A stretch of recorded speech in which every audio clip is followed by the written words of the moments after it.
Good evening.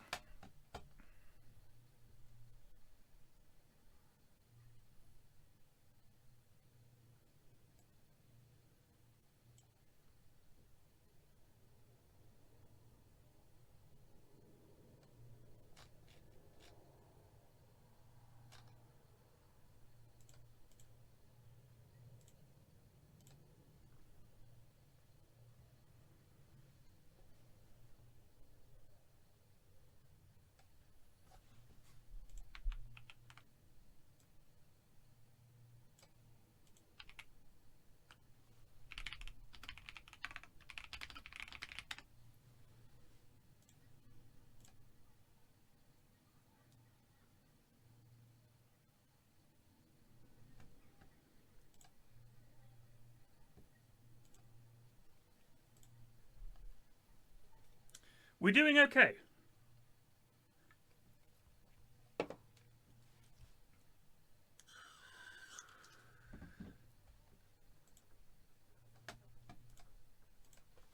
We lost the Champions League final to Arsenal last season. I didn't spend much money this summer because we ended up in the red last year. And I want to make sure the club is successful long term.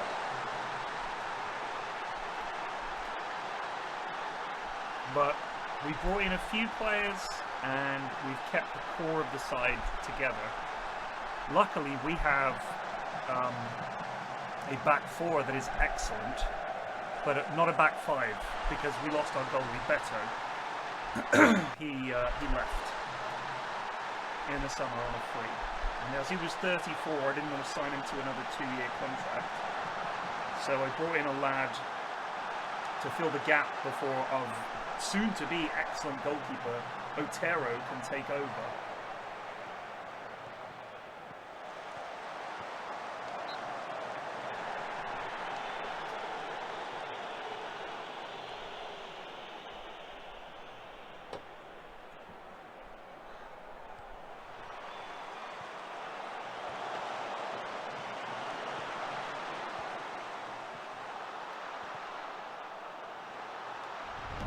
Excuse me, sir, but it's time to... Same save, Spills. Same save. Spilski Nanka just resubbed for 89 months. Eyoter is this the same save as the old Bayern one or a new one? I was watching watching Black Mirror. My youngest has really enjoyed it. So we watched it the last couple of nights. We just watched Black Mirror, the whole of the new series. Actually, not all of it. There were 2 episodes that we didn't watch together, but we watched most of it. One of them I watched alone. But it really, honestly, it's been such a good series. I think this, as a total, might be my favourite Black Mirror series yet.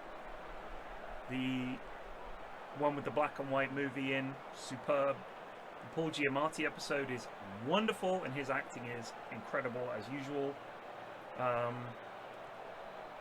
The one with Peter Capaldi in and the computer game is brilliant. I love that episode. What was the other one I watched? Yogscast rated with 212 viewers. Oh, happy Saturday, Yogscast. Who was streaming on a Saturday? Is Yog Cinema back? Nightjar, answer yourself. Answer for yourself.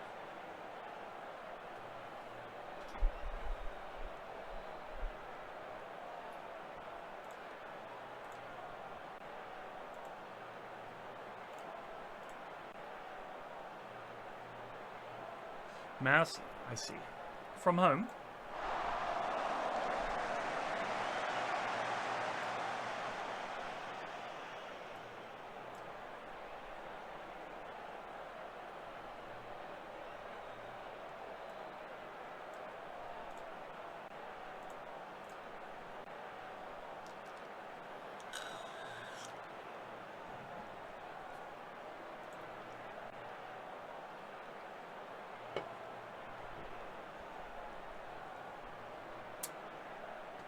Well, either we score from this chance, or we've just lost our first game of the season.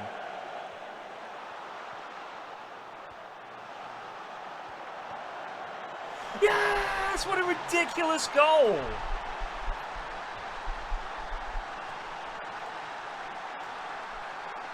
That's some Fergie time bullshit. Spooky Saturday. Well, welcome to a very different kind of Saturday, which I like to call Chill Old Man Saturday.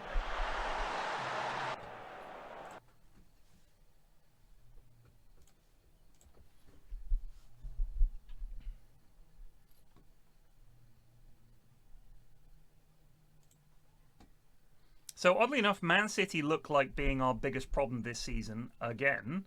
Yet, we absolutely smashed them first game of the season.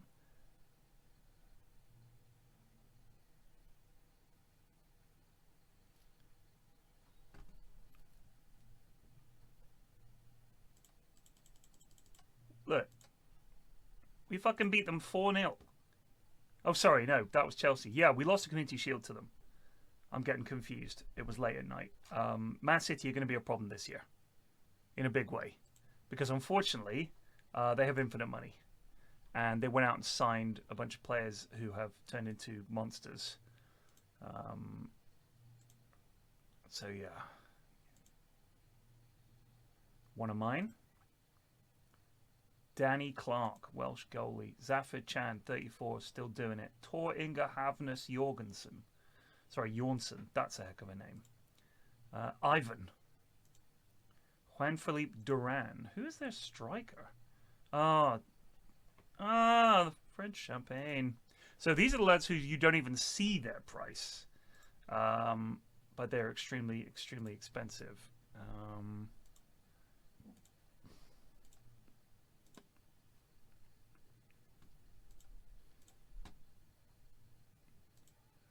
I mean, this guy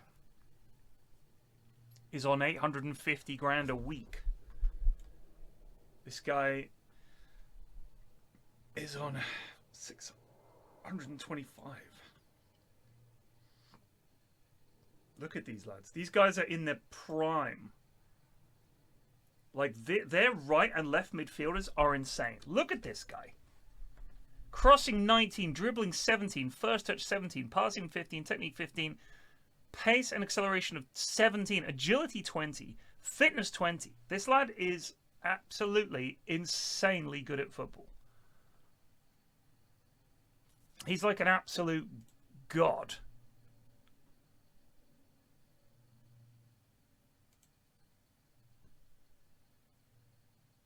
When did I have him on my transfer list from?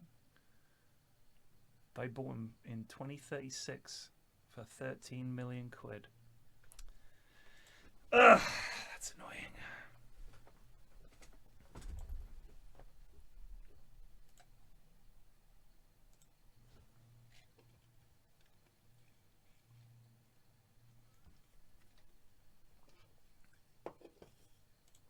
Oh, Plate Up made it into the PlayStation Plus game catalog. That's great.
This looks. This doesn't look like. I don't know if this is county. I thought county was like a big dorm.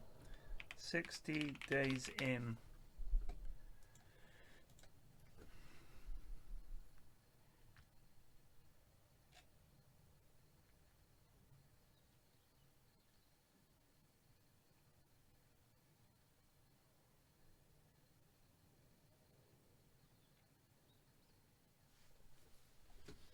So the first 2 seasons of this took place at Clark County Jail.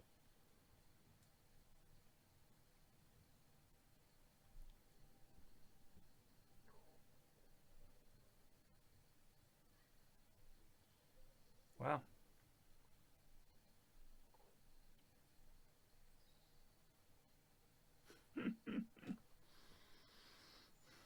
Tater tots are apparently used as currency. Looks like it is a county jail. So you could be in here for something extremely minor.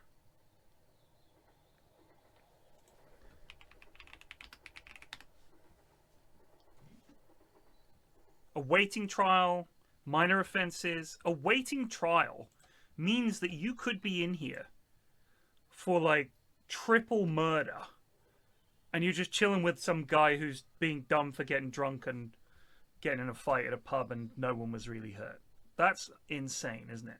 Like, that is insane.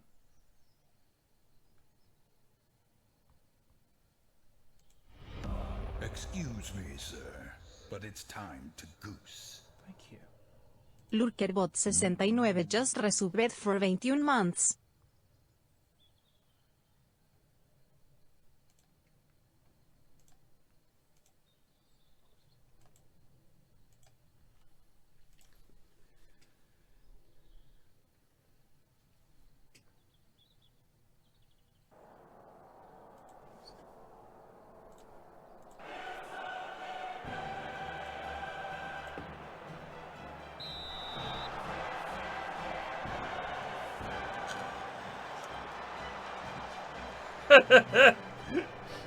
Not the 1% crit.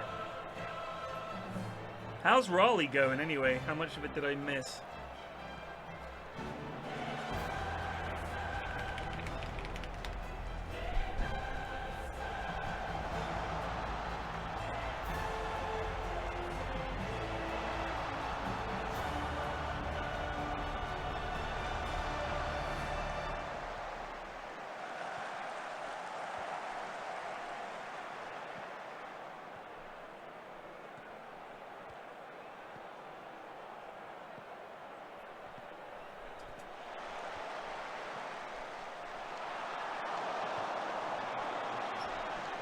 Anti-Mage. The last time he's played TA or Anti-Mage was over 2 years ago. Whoa.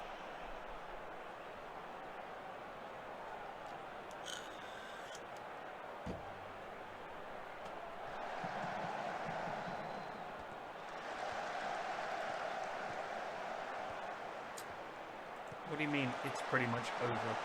And what do you mean Nigma swept? What's happening here? There's my friends.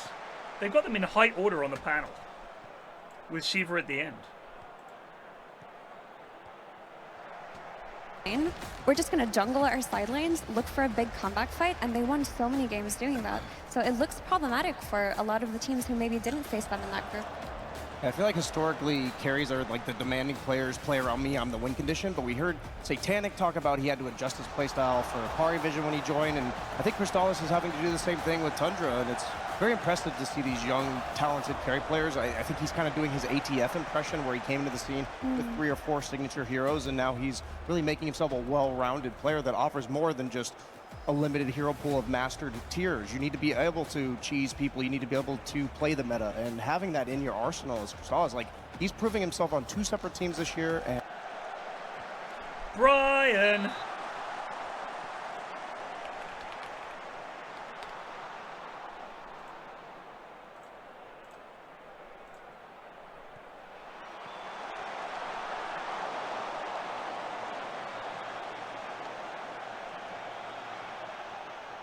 What do you mean Nigma swept? They got knocked out, you fucking bozo.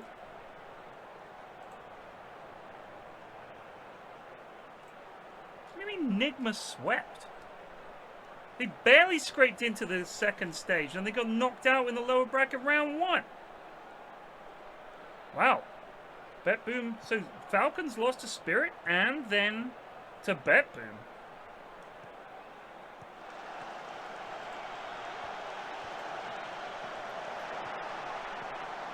Oh, Tobes. Toby's back.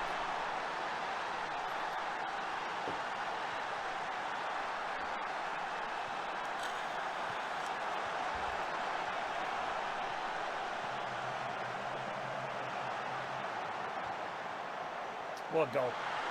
What a goal.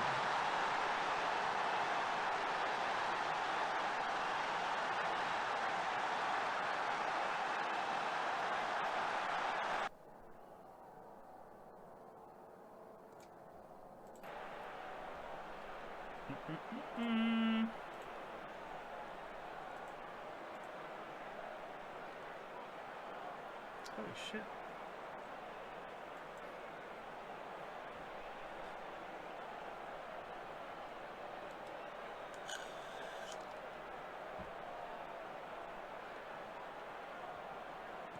Jesus Christ.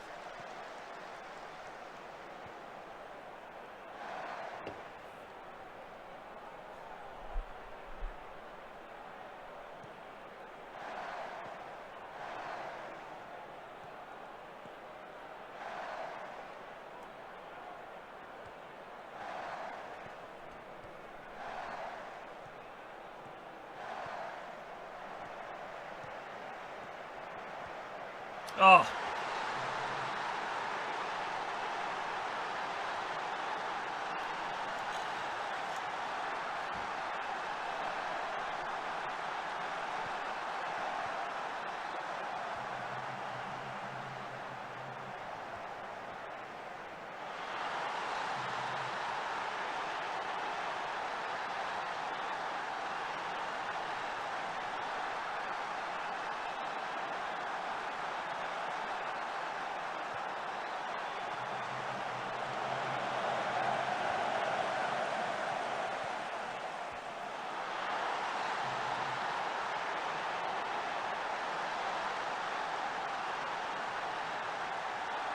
Jesus Christ.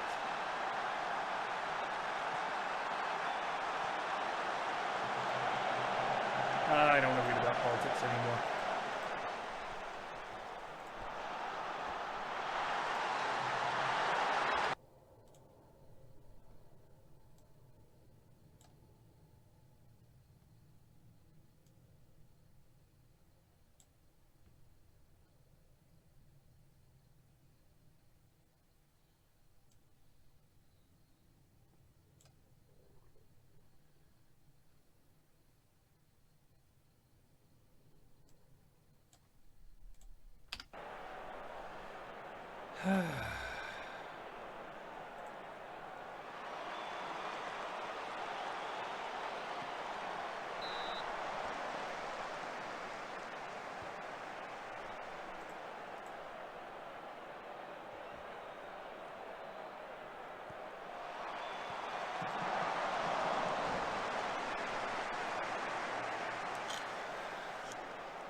What'd you guys get up to today anyway?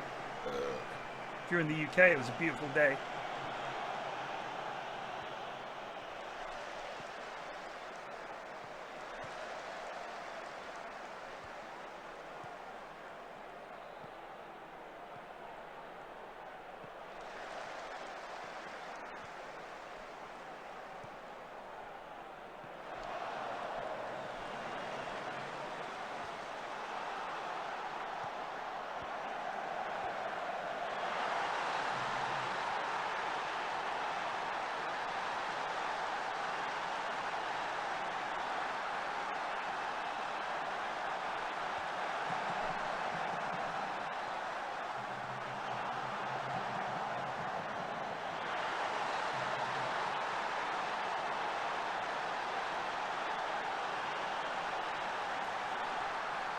Went for a walk up one of Yorkshire Dale's 3 peaks.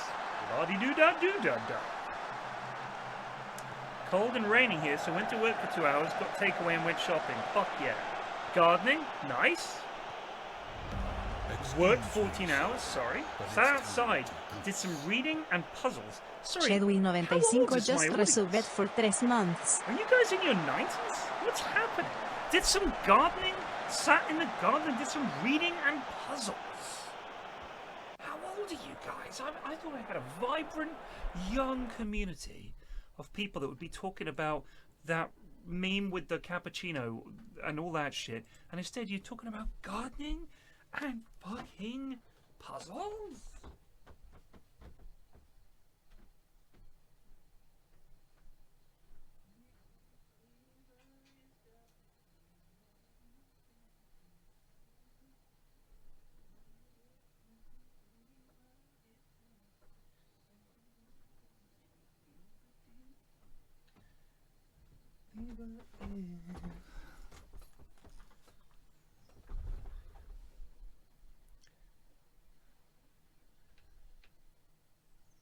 What, pruned your rose bushes and planted a cherry tree? Excuse me, sir, Lovely. but it's time to Look, I'll be honest with you.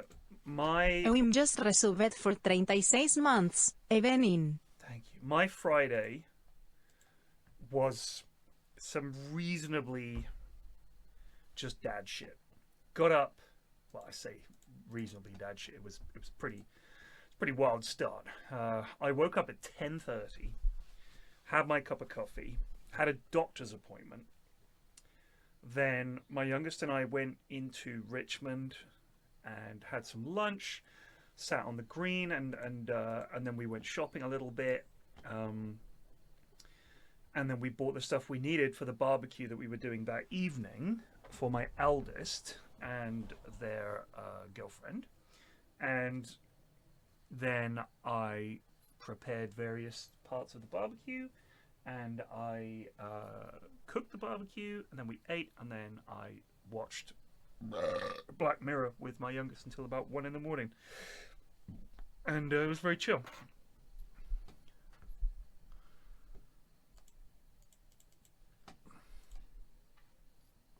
That was nice. Oh, and the other day, we basically spent the day, we had the front garden redone last year, but we hadn't power washed it yet. So we power washed the front garden, tidied it up, got it all nice and clean. That was good.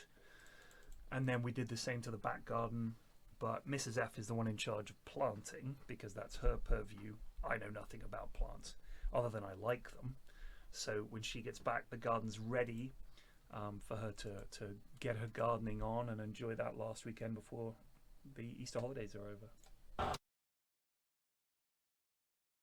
Yeah! Where? Alright, let's have a look how big this spider is. Where is he? Yeah, he's quite big. No, he's standard house spider. Can you get a cup and get a glass and a bit of paper?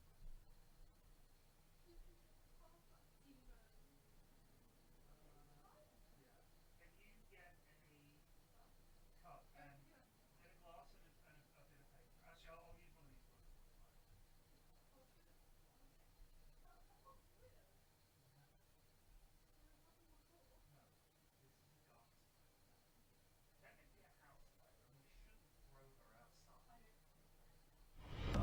Excuse me, sir, but it's time to goose. Rami 1114 just resubbed for 48 months. Soup. No, it's not there. If you were afraid of it, we'd chuck it out too. She doesn't keep hypodermic syringes in the house, and she doesn't inject you in the arm.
There's a big spider.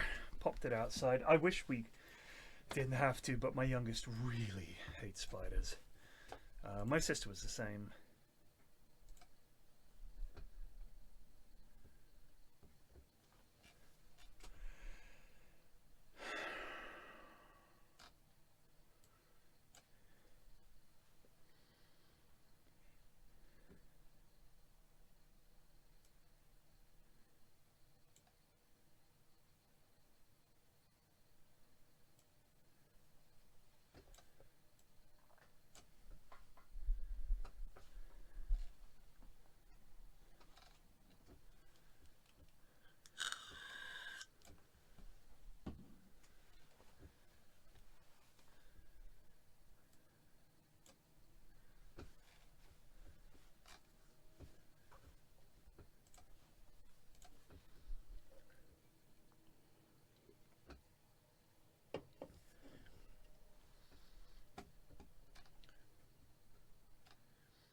Thank you, Rami. Is eFootball any good now? Does the Spodster pay the Spodster landlord rent? I don't know.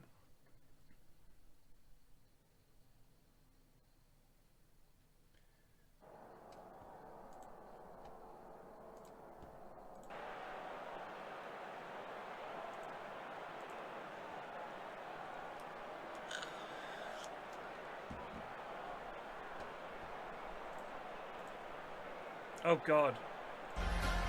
Yeah! Hell yeah! Get to those boats! No more loving embraces! It is time for blood! Let the games begin! A lot of respect for Poshkan 33, two-time TI champions there on stage, shaking hands, hugging even before this match, and I think we could all shut. Wow, my boy.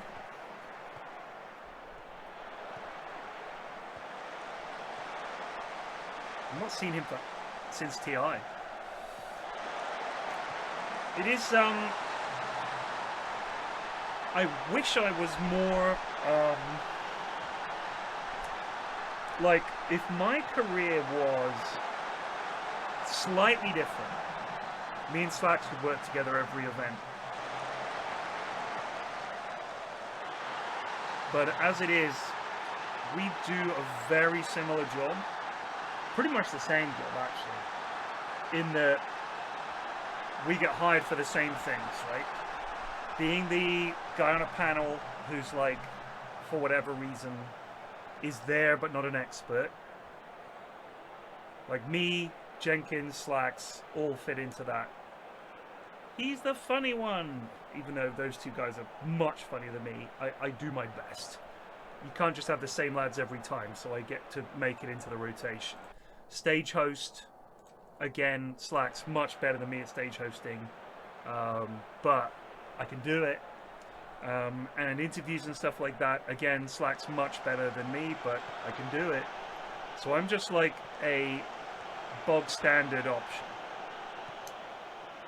And if I was better at Dotes or was a host, I've only done it a couple of times. It was pretty stressful. I don't think I did as well as Shiva and Nat and people like that do it, but I hosted the Stockholm Major and the Berlin, and it went okay. I wish I could have done better, but there's no training for this stuff if you're just working in esports. Do you know what I mean? It's more like TV where they train you.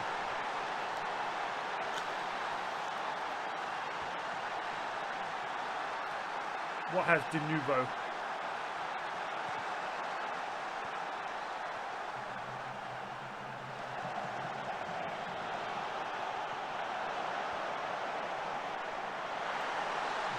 More importantly, what is de nouveau?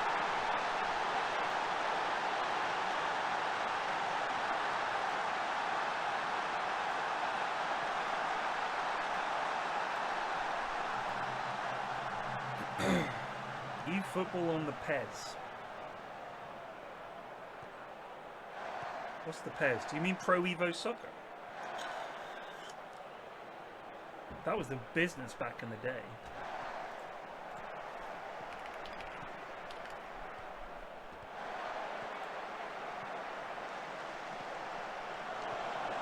You know, sometimes life is hard. Feels like you're on a down arrow. Everyone is out to get you, but there's somebody that you can follow. It's Adriano in Pro Evo 6, the best footballer that ever lived. He could take a shot from anywhere, and he would leave all the goalkeepers in despair. Because Adriano in Pro Evo 6, it didn't matter if he was in good form or mixed. Adriano takes all of the shots, and if you don't take a shot, then you miss, baby.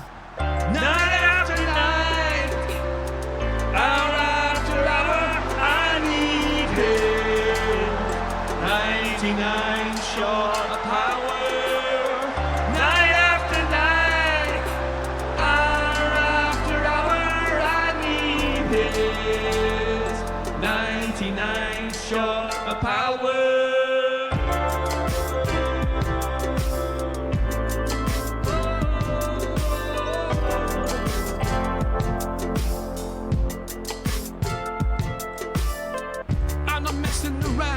I say that when Adriano comes to your town, you listen up, kid.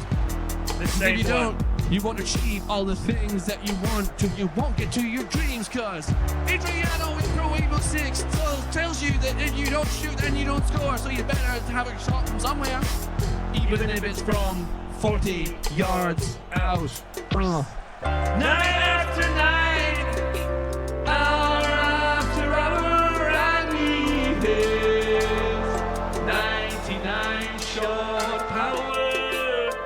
Night after night, hour after hour, I need his 99 short of power.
guys have seen this, but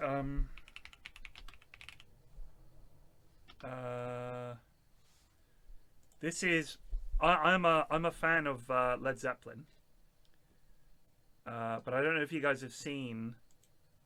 Hart did a cover at the Kennedy Center when Led Zeppelin were inducted into the, I assume, the Rock and Roll Hall of Fame, something like that. Either way, this is an absolutely insane performance if you haven't seen it. This is like unreal. Ladies and gentlemen, the son of John Bonham, Jason Bonham. Ladies and gentlemen, from Hart, Anne and Nancy Wilson.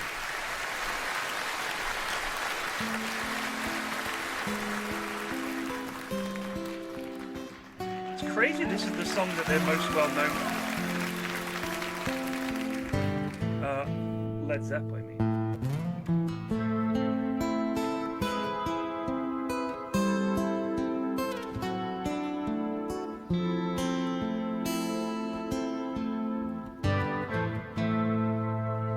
There's a lady who's sure all that glitters is gold, and she's buying a stairway to hell.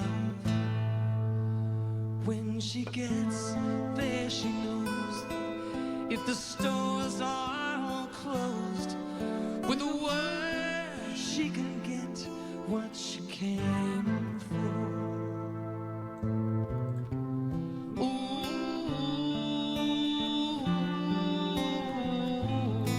And she's buying a stairway to heaven. There's a sign on the wall, but she wants to be sure, 'cause you know sometimes words have two meanings.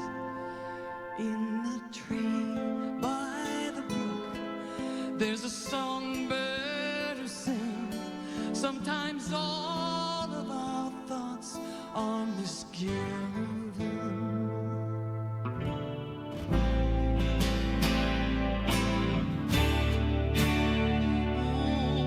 There is.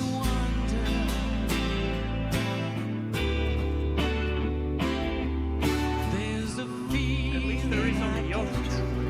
when I look to the west, and my spirit is crying for leaving. In my thoughts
where you went there, but that is not. Oh, who is that? Could we Google Lens? Would that work? Do do do do do do do do do do do.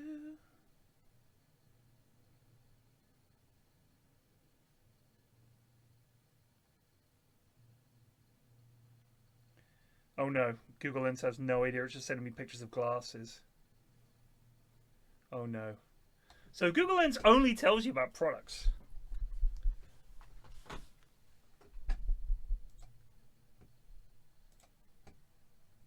It's not just some guy. He wouldn't be there, seated in front of Stephen Colbert at this auspicious occasion.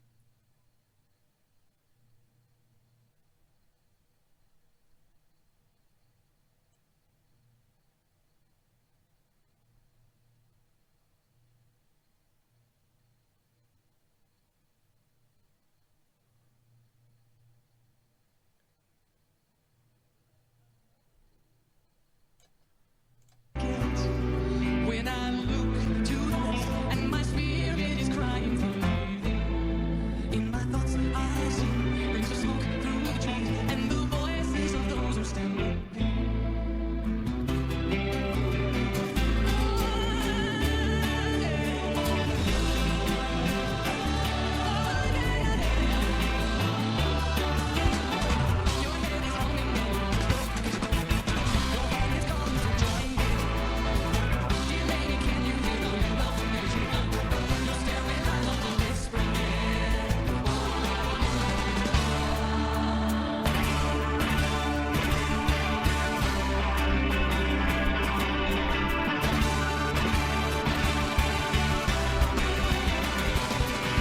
So Obama and Michelle Obama. That is the guy from Up. I don't know who that is.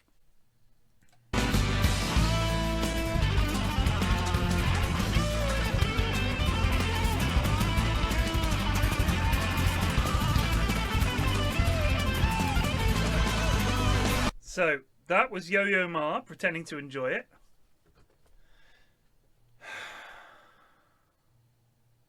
She looks like an actress. I can't remember her name, but I don't think it's her. That looks like John Hamm's eyes and eyebrows, but I don't think it is. Herbie Hancock! Of course it fucking was. That's just some guy.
Cop with 2 P's, baby. It was with a C. I have one of the jerseys. Very, very... This is one of the rarest pieces of Dota merch you could ever get. I do have the rarest piece of Dota merch that you can get. I have it. Do you guys want to see it?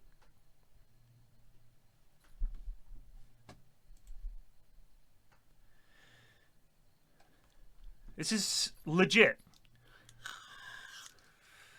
It's not me fucking around, not me mucking about. This is the rarest piece of Dota merch. It's a piece of clothing. I'll be back in a sec.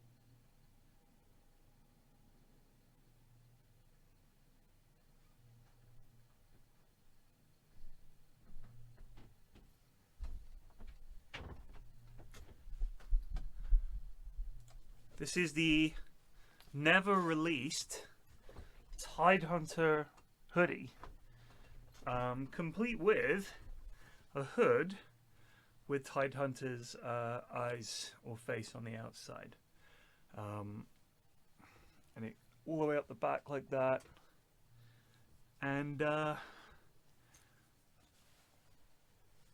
zip up. It's like it's kind of a sheer material because it's obviously such complex printing. This is the only one of this in existence. The only one. And Arsenio gave it to me, the guy who ran the secret shop at Valve. He was like, "Yo, what's up, Flax? I got something for you." He used to give me so much stuff, dude. He did end up getting fired, but not because of me. I remember I wore it down to chat to people and they asked me about it and I told them the story. And I distinctly remember Purge said to me, "You shouldn't wear that." And I said, "Why not?" He said, "You're just making people jealous." So this was the first time I've worn it since I got it. My wife hates it with every fiber of her being, but I think it's pretty swish. Anyway, that's literally this is the only one. So I think that's pretty cool.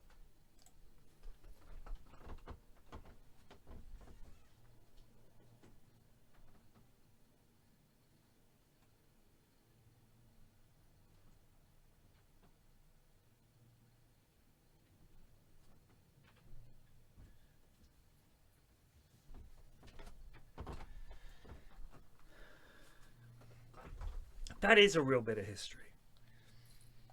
Do you guys want to hear about TI3 and what it was like? I've worked every TI since TI3. Every single one. I'm very, very proud of that.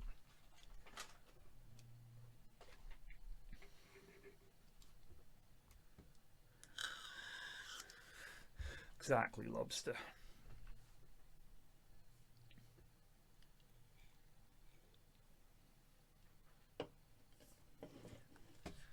That was a sentence, whatever that was, Flexies. TI3, since no one said yes, I'll tell you. I was my only contact with anyone at Valve at that point was Bruno, who was still in the good studio.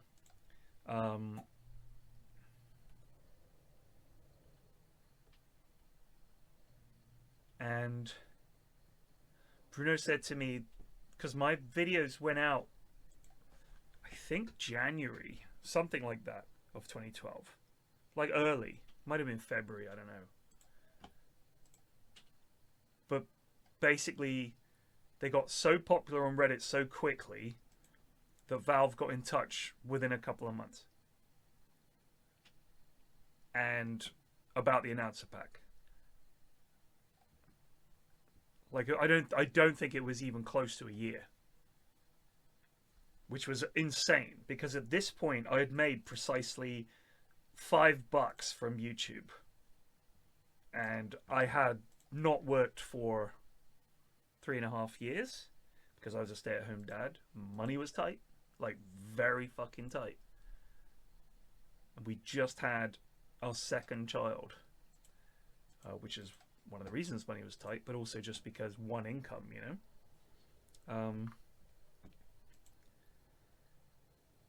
And for TI2, Bruno was like, they're thinking of inviting you for TI2. But then nearer the time, he was like, I think they don't know if you're ready. Because at this point, no one had seen what I looked like. So for all they know, I could have been half Croco Man, half Squid Woman. Do you know what I mean? They could have been like, wow, this abomination could not be allowed to front our product at this crucial point in its history. So they were sort of like, let's wait. And I was devastated. And then I thought, right, I'm going to TI3. That's my mission now. Because TI2 was great. TI3 was one year. I'm so glad I was there for that. It's a great moment in Dota. One of the most famous moments in Dota history. In fact, I'd say of all the TIs, that's one that people still reference the most. Fountain hooks, $1 Million Dream Coil, you know, all that kind of stuff. God, Liquid are doing it. Just, you know. But so, they weren't going to invite me for TI3. And then I wrote them a letter and put a sort of document in with it. So it was like a letter and a Word file. That was like my, how can I put it? My sort of like, my case. It's like, I know that I lack experience or whatever. I know that I haven't done this before. But look, you guys like my stuff. I love Dota. I would be happy to do whatever you want. I have ideas for content. Here are some of them. I have ideas for this, that, and the other. I'll do interviews. I fucking want to be there. And at this point, I had worked, I think, 2 events. But they took a chance. They hired me for TI3 to work with Zoe. If anyone remembers Zoe. She was a presenter. She was, at one time, James Harding's girlfriend, which was kind of a bit of interesting stuff at the time. But before she moved into, Overwatch, she was in, among other games, I think, Dota. And I think I was sent out there, because I think it was Zoe's first working with Valve as well. And I think I was there to be the sort of Dota angle. Because I don't think that she really played much Dota. I don't think. I could be misremembering. So I don't want to, like, get it wrong. But, yeah, I'm pretty sure that I was brought out because it was like, you know, people know Zoe and they like her and stuff from esports, but maybe they'll know Pyrion more for, you know, that he'll be more of a Dota guy and they'll complement each other. I think that was the plan. And so we came up with loads of content ideas. They weren't great, but we did it. And then when we went in on the first day, we see, and at this point for TI, all the Valve staff were the ones running it, right? Like, this was all them. And some people, bear in mind, people who had worked at Valve had a background in, like, I remember one of the directors had directed, like, NFL fucking Monday or whatever it is. Monday, like, had been an NFL director. And then got a job at Valve.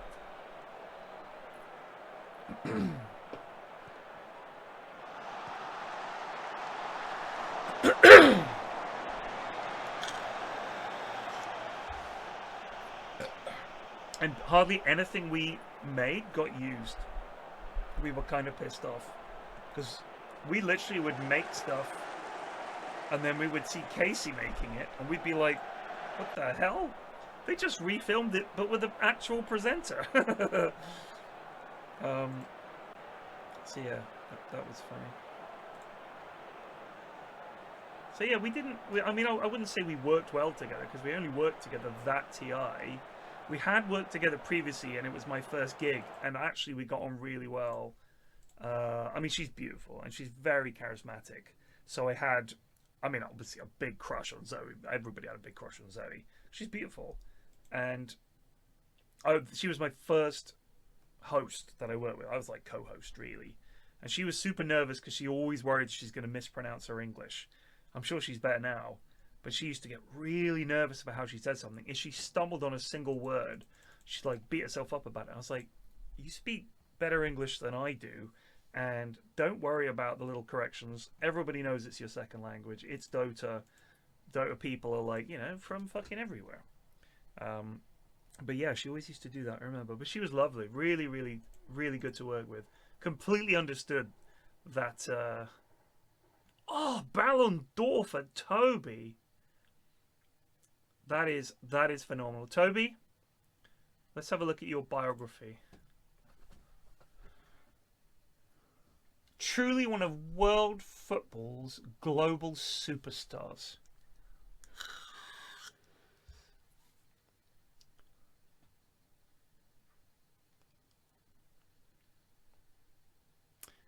He's won the Ballon d'Or on 5 occasions. Keep history after retirement.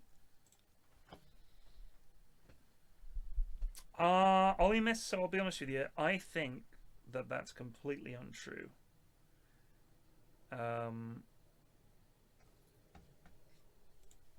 So, yeah, the only problem with Toby was he was, if you look at last season, 39 and 45, which looks great, right?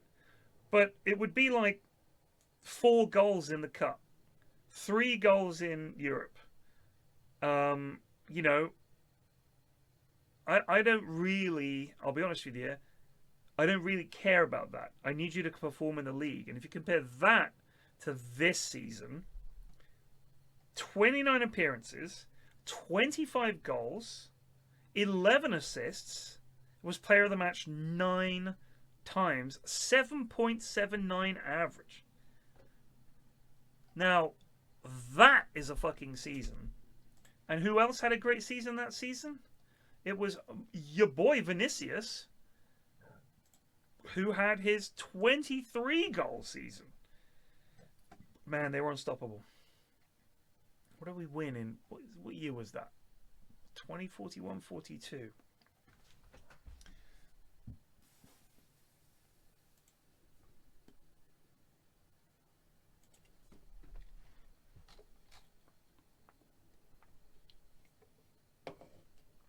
Yeah. We won the treble.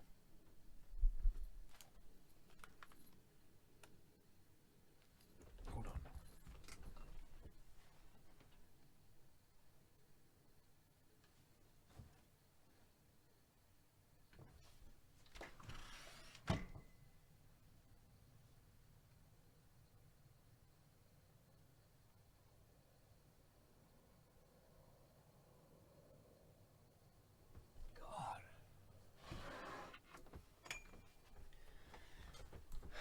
So weird.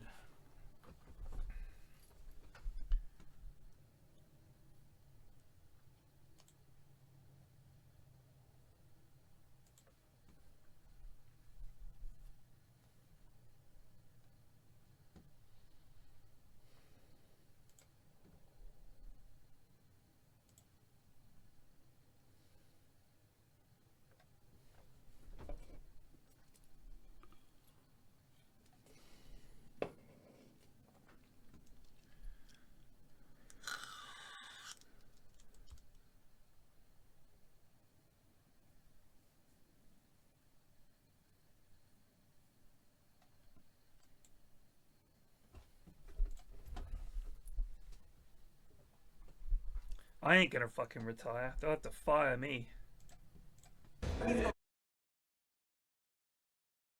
Rule 1 of what I read on r/prison on Reddit is don't get in anybody's way, don't stare at anybody, just be chill. Rule 2 is never accept a loan or loan stuff to people or be given gifts. Just do your time. Crackshot, how would I have rules for prison where rule 1 is don't be in prison? They arrive in prison, they get out the secret Flax provided rules to prison, and rule 1 is don't go to prison? How are they going to say, fuck you, bitch, how dare you?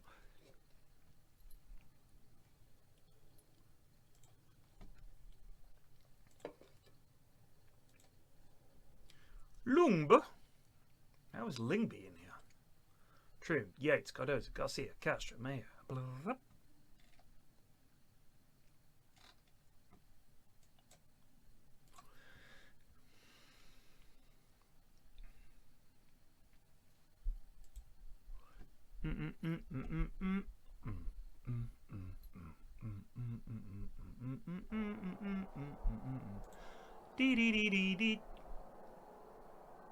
Come on, lads, let's go.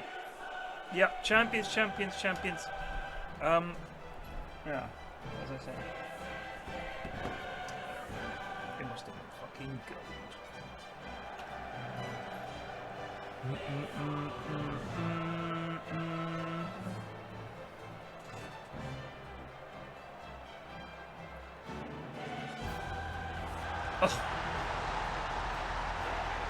Oh man, if we absolutely destroy these lads, that'd be funny.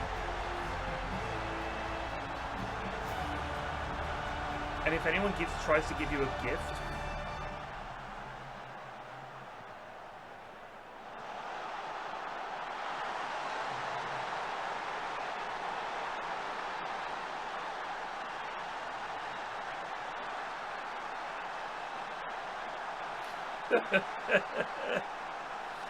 we don't do homework on the Triforce.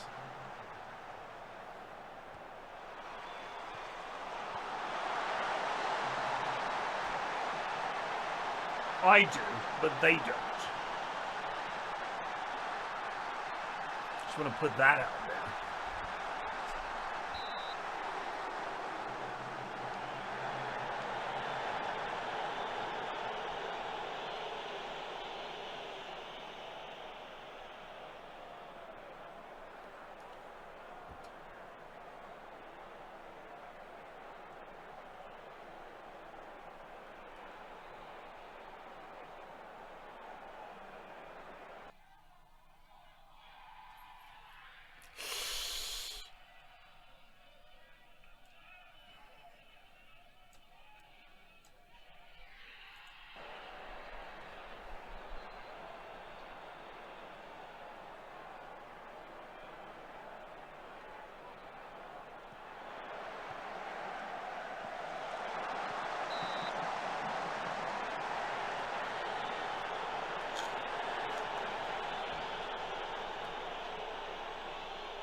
So,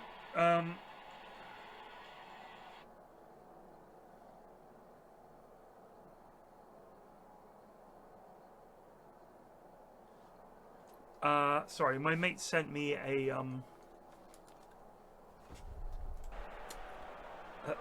clip of Tranmere. We're down 3-0 with 12 minutes left, and they put about from 3-0 to 3-3 in that 12 minutes. It's pretty high. The highlights are really high.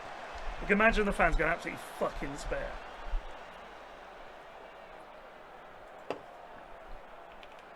Limbs, as the kids say. Wow, that was away as well. Being an away fan for that would have been absolute magic.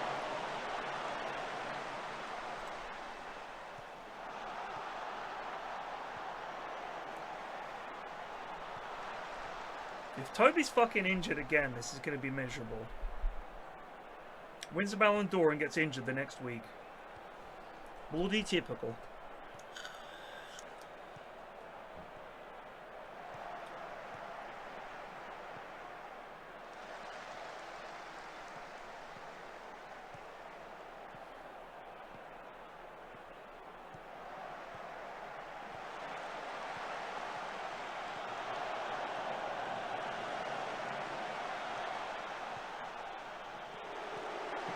Oh shit!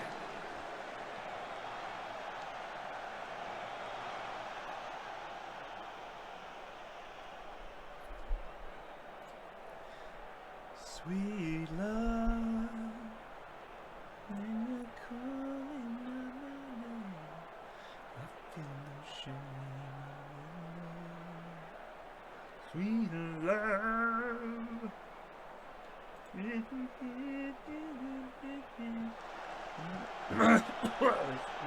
Ref! Oh, Carlisi. Vinicius is Doom. Yeah, well done.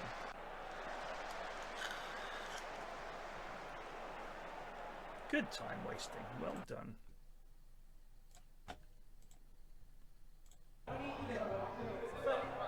I'm just letting you know because whatever this is where you brought this one yourself, but you came to me like a man, and you need to stick with that.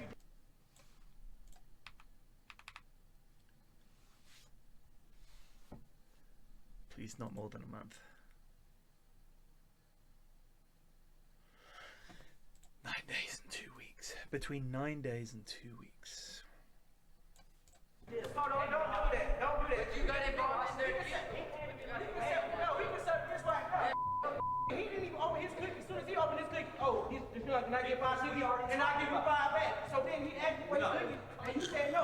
We all was in the room, bro. You asked him for 5 cookies.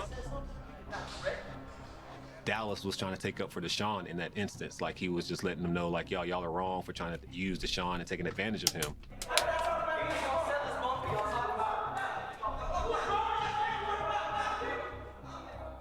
This ain't got nothing to do with you. You fake GD.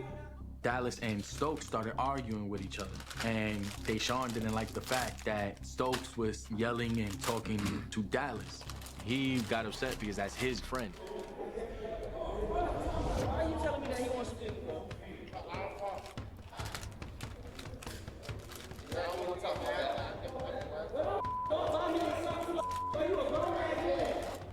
Dallas was like, man, I told you it's pretty much over with. And they kind of went back and forth.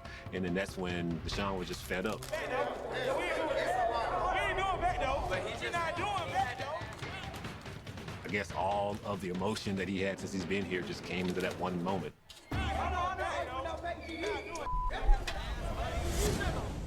And he jumped up and hit him with that Mario punch real quick. Why did you punch Stokes in the face? So since I've been there, everybody just wanted to yell. Nobody want to, actually get to fighting. Everyone just keep on yelling at each other. So I punched Stokes in his face. No, but he's not doing that though. Oh, man. When I saw Deshaun swing and hit Stokes in the face, I was shocked, but immediately I jumped up and grabbed Deshaun because I really didn't want Stokes to fight back. I run him upstairs and I pretty much tell him, like, yo, you can't be doing that. But then I gave him some dap because I was proud of him in that moment as well, because he just stood up for himself. What's up? Get your own chest.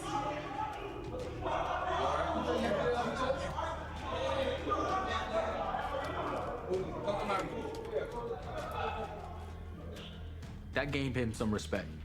And I was happy because that's my boy.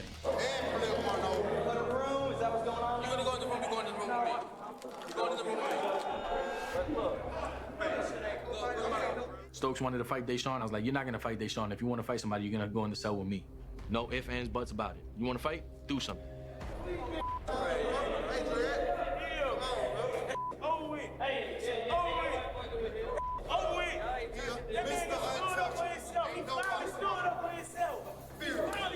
Is that Pio Capaldi?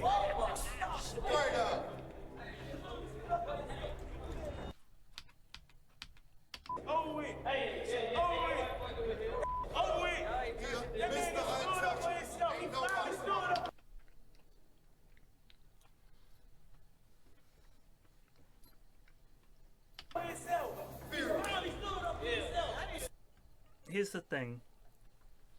I've watched quite a bit of this stuff, and I'm old, and most of the stuff that I have come across where I thought, oh, I understand that, I was wrong. Do you know what I'm saying? Like, think how often your assumption is wrong. Even just in day-to-day shit.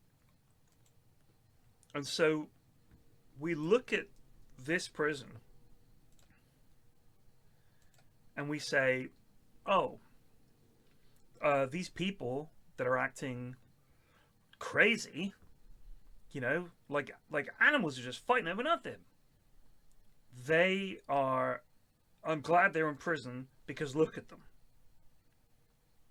But if you look at prison and the way it's set up in America in particular, are you telling me that the problem is the people or the problem is the system? Because we have criminals in Britain too, and our prisons, whilst they're in big trouble at the moment because they're massively underfunded, they're not the literal death camps they are in America. So 5 cookies matters, because that's a guy you are stuck in here with potentially for years, right? So you don't want to be in some situation where this beef about owed cookies goes on forever. You got to settle that. And I think in a way, if you think about people, if they have to, you know, button it up and not act on it because for ages like we do in society, then they fucking snap. Whereas if you nip it in the bud early, people can get back to just being in prison. 10 years in that, yeah. It's insane. Like, I am absolutely fascinated by prison. It's so hard. To me, it's like the worst thing. I would fear being put in prison far more than I would just fear just straight up dying. Which is one of the things I think, for some people, jail is not that bad. It's not that dissimilar to what life on the streets is for them. If you are from an absolutely terrible neighborhood in the US, you go to jail, you're like, that's jail. It is what it is. How is it that dissimilar?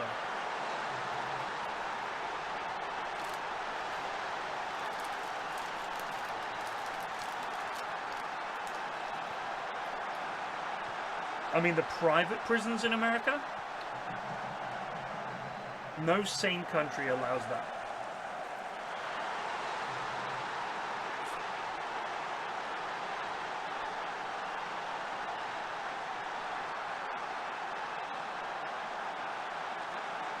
True, Drago. However, and I realize this is one of those things where it's like, a lot of it is cultural,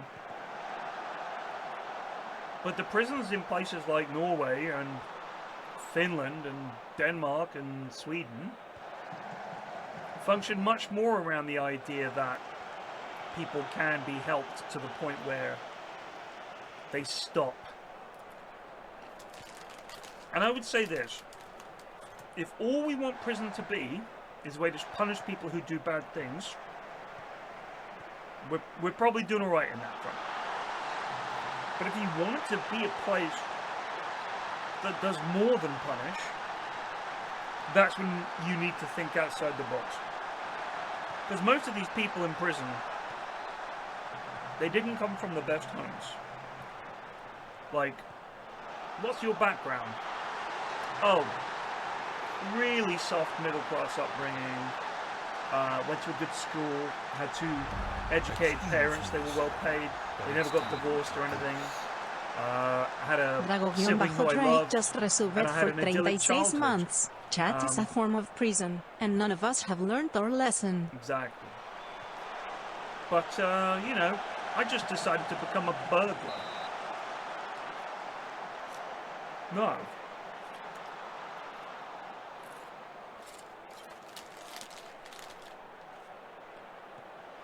It's all poverty.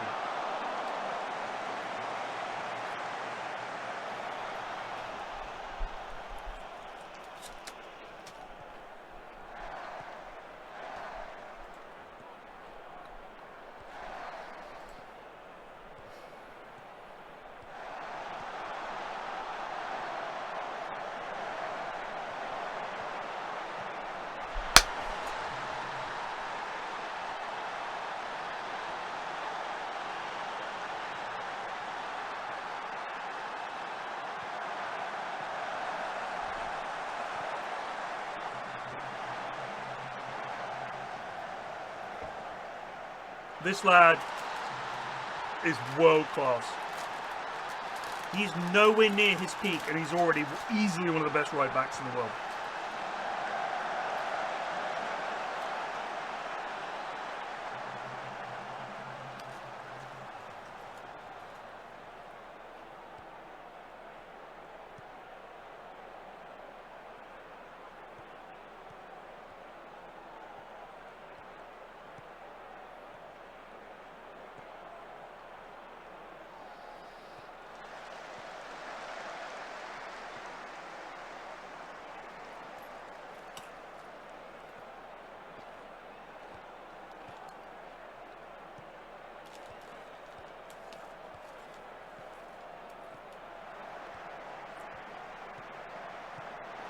What?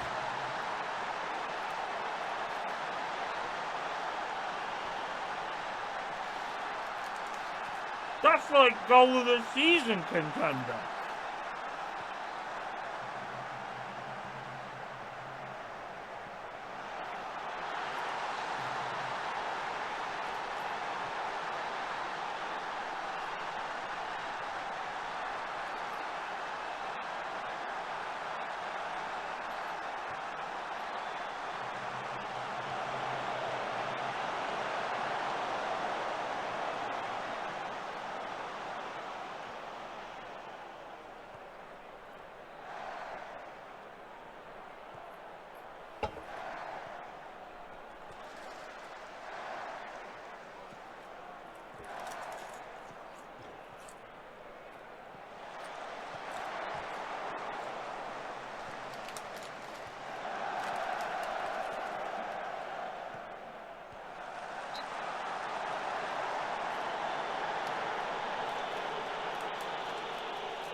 We've won the Premier League a lot.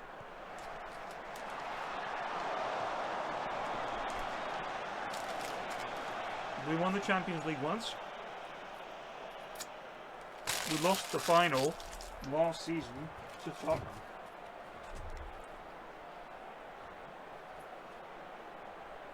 Not our finest hour.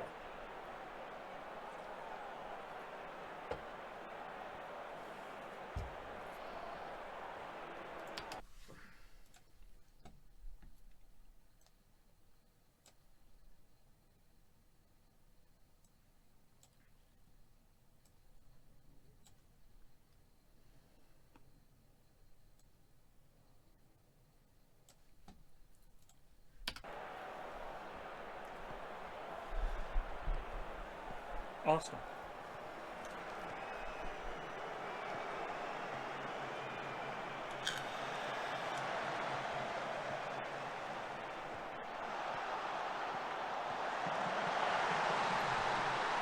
Please, lads. Please, lads.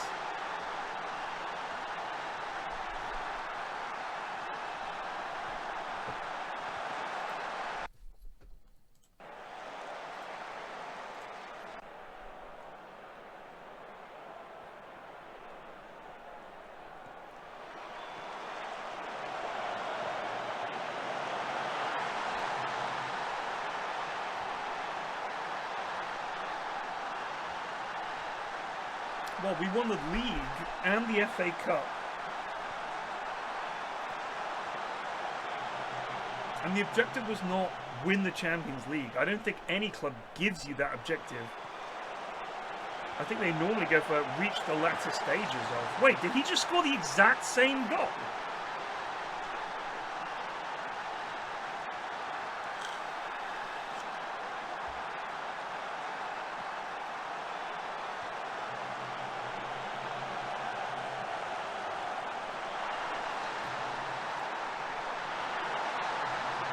By the way, if you haven't watched the new series of Black Mirror...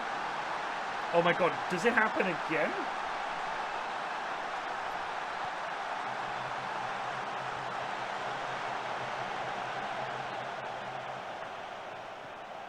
Oh.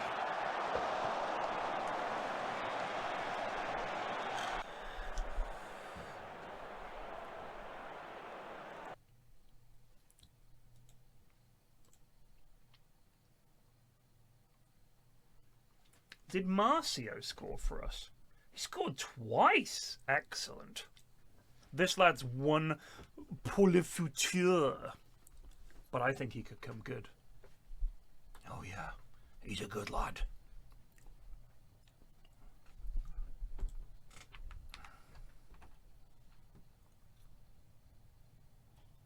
We have not lost to Villa. Sorry, we've not lost a game. Unbeaten record in the Premier League to 16 games. So we haven't lost in 16 games in the Premier League.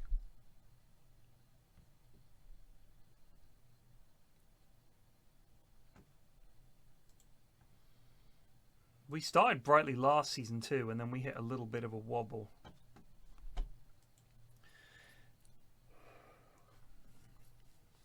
Duraville, which episode... So the first, as I understand, because I've watched them out of order, the first one is the one with Chris O'Dowd and oh God, Letitia. God, what's her name?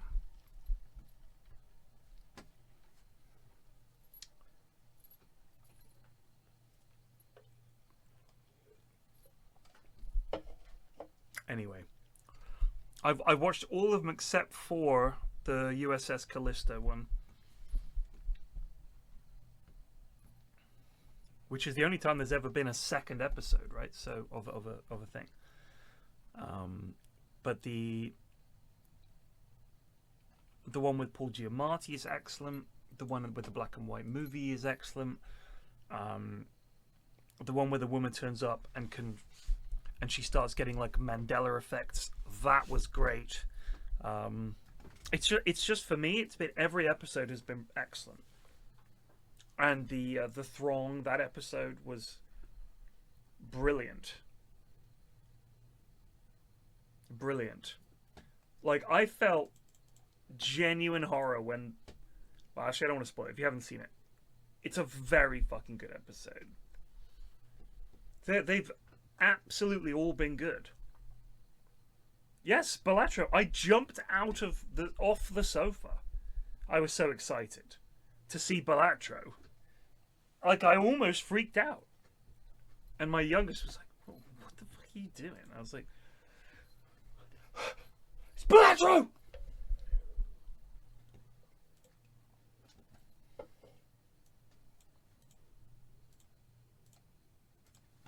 I'd like to think that that's Charlie Brooker, and I would also like to think that the jokers the guy had were actually somehow good. I wonder if it's on the Balatro subreddit.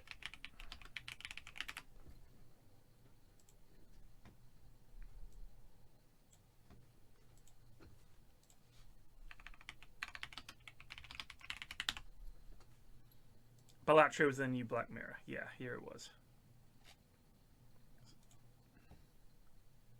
Spoiler, he plays the Full House.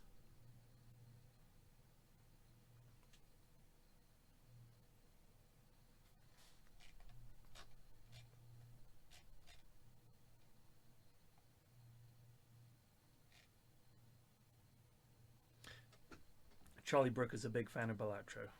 Of course he is.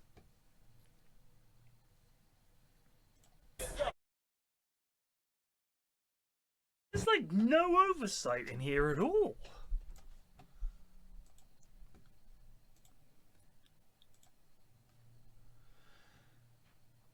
It's fucking wild.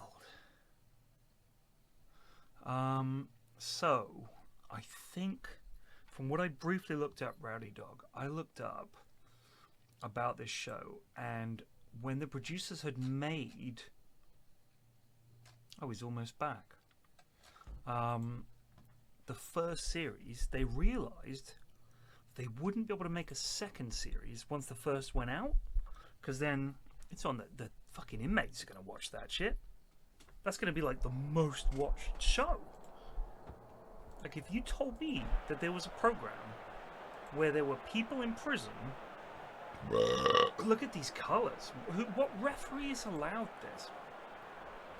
So they filmed the second series before they let the first one out.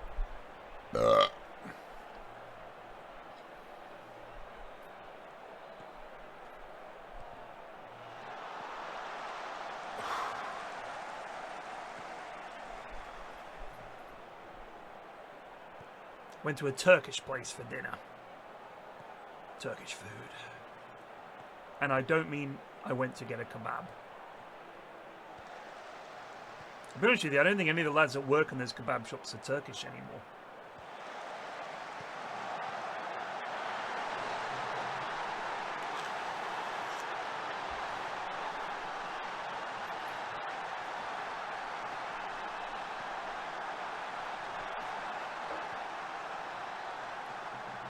I'll be honest with you, I don't even know the guys they're talking to. Are they the people that have been sent in? Because some of them you're like, this guy did this in 60 days? Do you remember the guy that was like, I'm in charge of him, he's my guy? Or the prisoner that had been in for 10 years, I guess they're just like, hey, can we talk to you for our TV show, please? It's about being in prison. Because if you just say, we're filming a show about prison life, and there's going to be cameras up, and we want to see, you know, what's the crack day to day in a prison. Oh, yeah, I got you. Slot it? Yes! So, yeah, I think in terms of the production, first of all, you do get 2 seasons in the bag before you release the first, because you ain't going to make 3, 4, 5. Like, anyone that looks a bit other, like, you're from fucking 60 days in, motherfucker, I ain't fucking talking to you. Like, that would be what the Yanks would be saying, you know? Which would be fucking fair enough.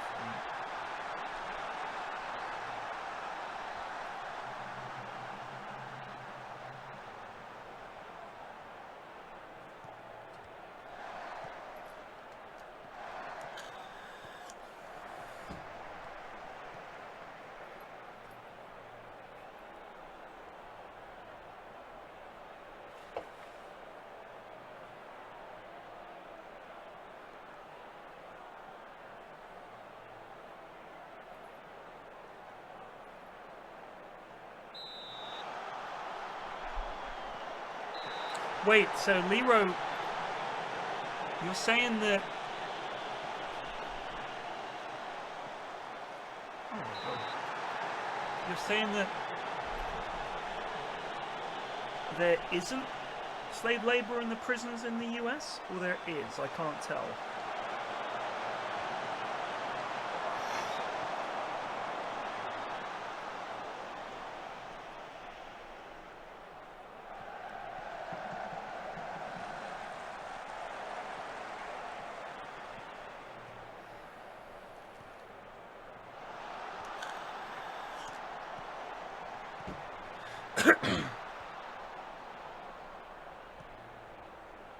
What ball?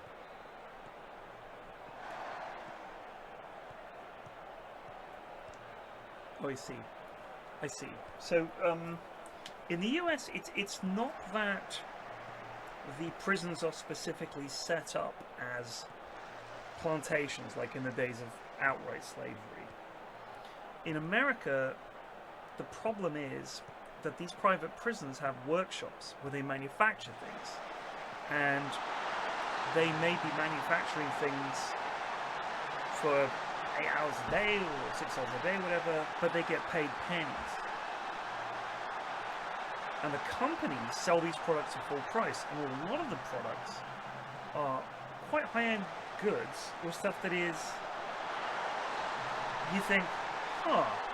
Like, for example, as I understand it, a lot of the Kevlar armor that is used by the US military, the helmets, the vests, is made in prisons.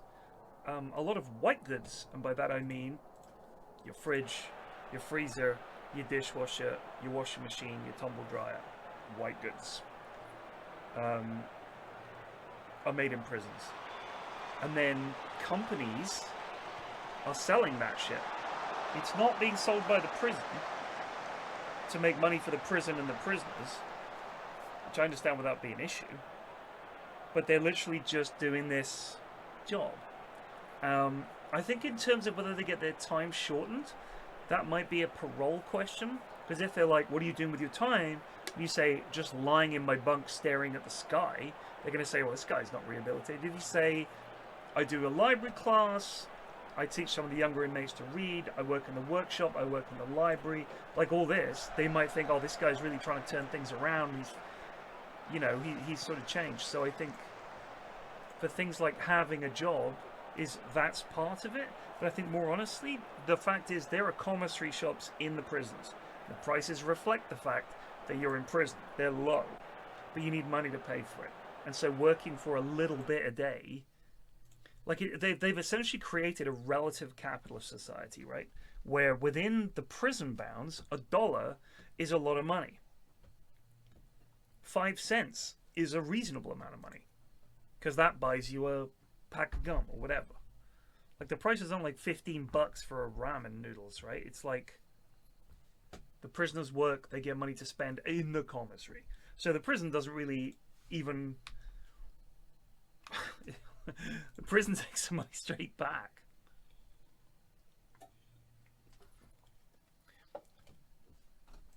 I think in terms of privatization versus public ownership of certain things, I think there are some things that any nation should be able to do, and if it means that we need to put public money into bolstering an industry, I think that's fine.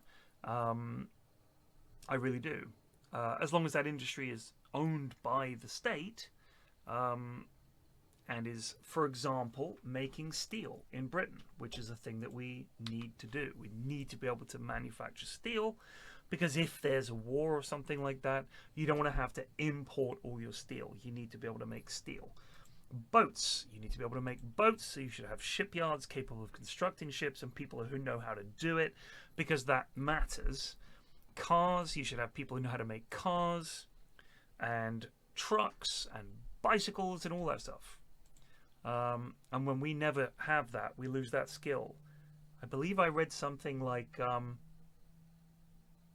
as it stands right now, if we were at war and we needed to manufacture a truck, we wouldn't be able to do it.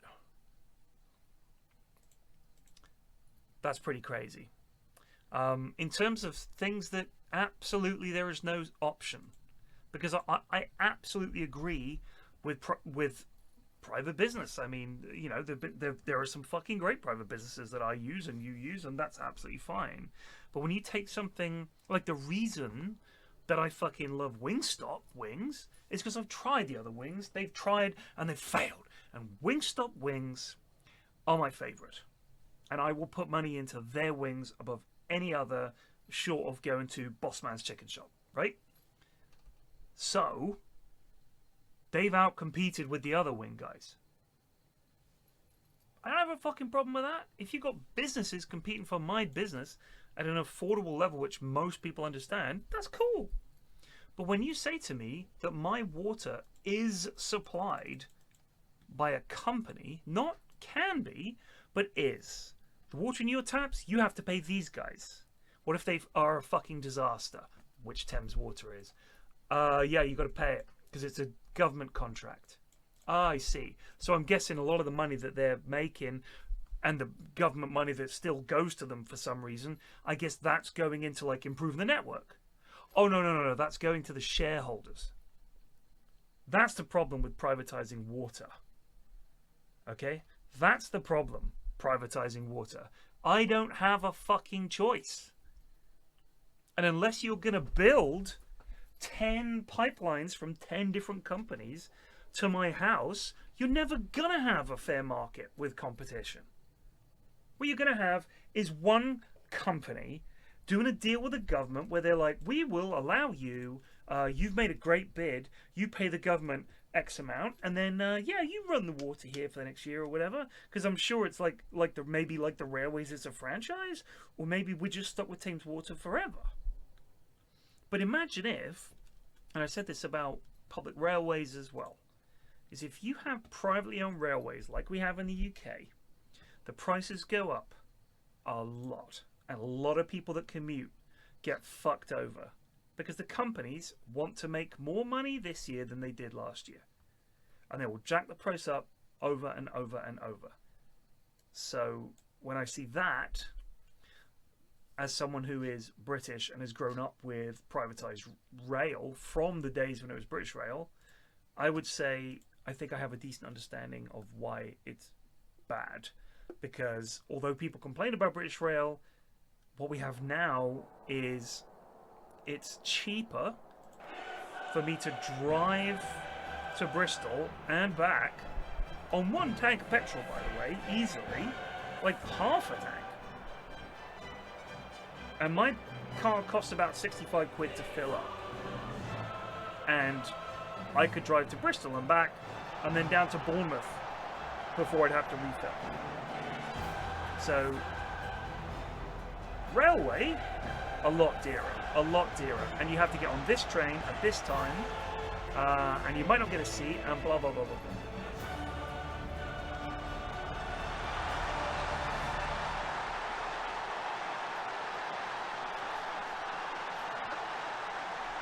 Oh, that's us!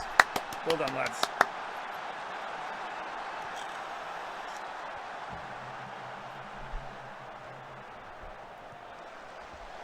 They would need 3.5 billion to just maintain the state roads.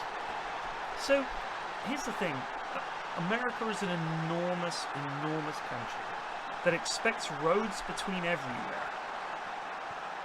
But all those huge states that have like hundreds of thousands of kilometers of road, they're the ones saying that taxes shouldn't exist or should be lower. I'm like, brothers, your roads, what is happening? I mean, when we were in California, I couldn't believe the state of the roads. They were fucking awful. Awful standard.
I think roads are cheaper because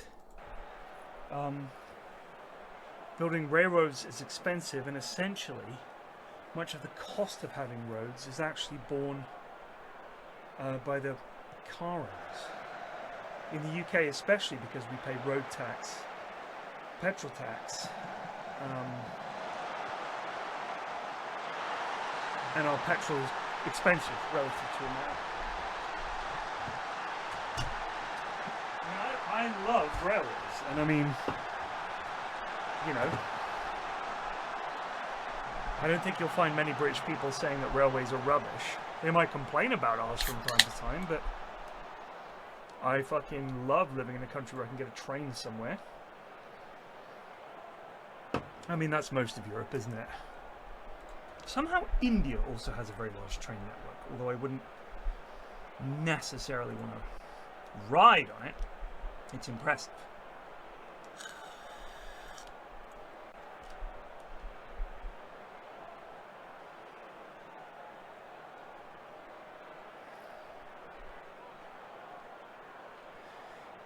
Who builds rails in the UK? So it's a little complicated because under Margaret Thatcher, they privatised the railways. So prior to that, British Rail was the only company, it was state-owned.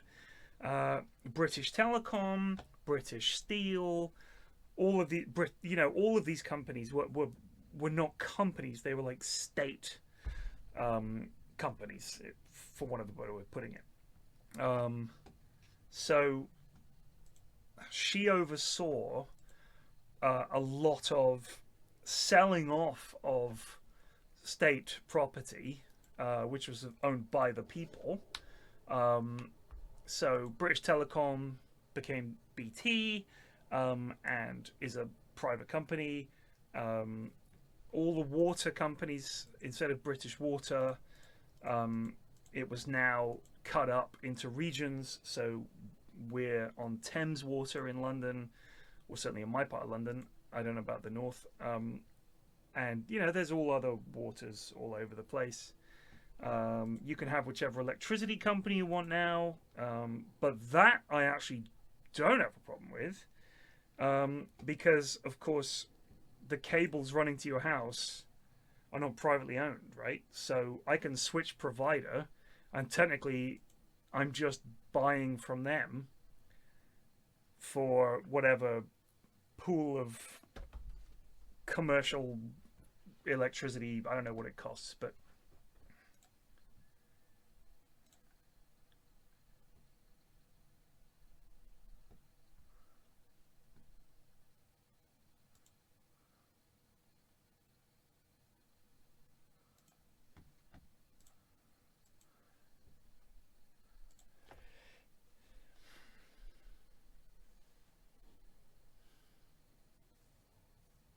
so we have something similar to that.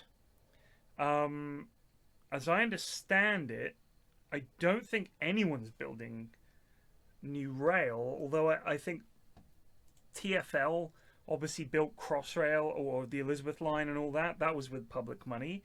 How much of that was government money and how much of that was just TfL money or London money? I don't know. But the problem with our version of privatizing, and also Lero, I will say, my friend who lives in Germany says the German train network is a fucking shit show. No, I don't know if TfL is government owned. Let's have a look. So it's a local government body. So it's a statutory corporation. So a government entity created as a statutory body by so it's like, yes, I mean it's government owned in that it's not private. So yes, TfL is like, thank God, because London wouldn't exist if it was fucking privatized. If all these rails are privatized, we're fucked. Like fucked. It'd be a fucking disaster. I'm just trying to imagine how bad it would be, actually. Like, for anyone fucking bitching about National Rail and British Rail and all that, tell me this. Do you remember it? And if so, what annoyed you most? Was it the delays and stuff like that? Would you say that there are no delays now with the private ownership of National Rail? Or would you say that that it's worse, perhaps? You would say it's worse. Interesting. What about the cost? Oh, it's more expensive. Huh.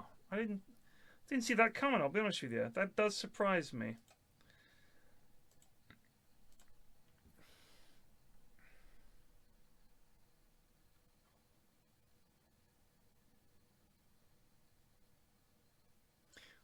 We do like to complain, that's true. I think that the biggest difference between Germany and the UK, most specifically England, and I think this is what separates us and makes Germany the engine of Europe, is that if something isn't working well, the natural German instinct, culturally speaking, is to try to fix it, or to figure out how to fix it, or to figure out who to call to fix it.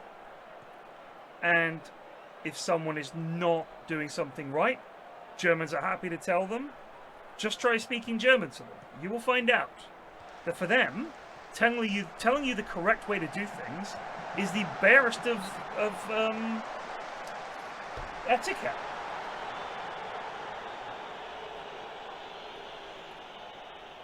So there's a difference there, in that I think in the UK, it's much more of a sort of like laissez-faire approach to that kind of stuff. About everyday stuff. Like, I think when it comes to following rules and stuff, the UK and Germany are very much not dissimilar. I'd say there are some differences, but I mean, especially if you look at Ireland, their sense of sort of sticking to the rules is very elastic. That's certainly what Shane told me. Which I think is a much healthier way to live. Ireland seems like a pretty lovely place to live, and everyone's pretty laid back. Apart from the IRA and stuff. Let's ignore Northern Ireland. I don't know who fucked up that part of Ireland. It's impossible to say, really. They really did a number of it.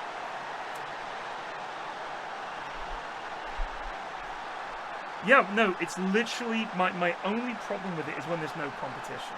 I think BT probably, it's a good thing that it was privatized. I think that the water being privatized was a disaster. I think natural gas being privatized was a really fucking bad idea.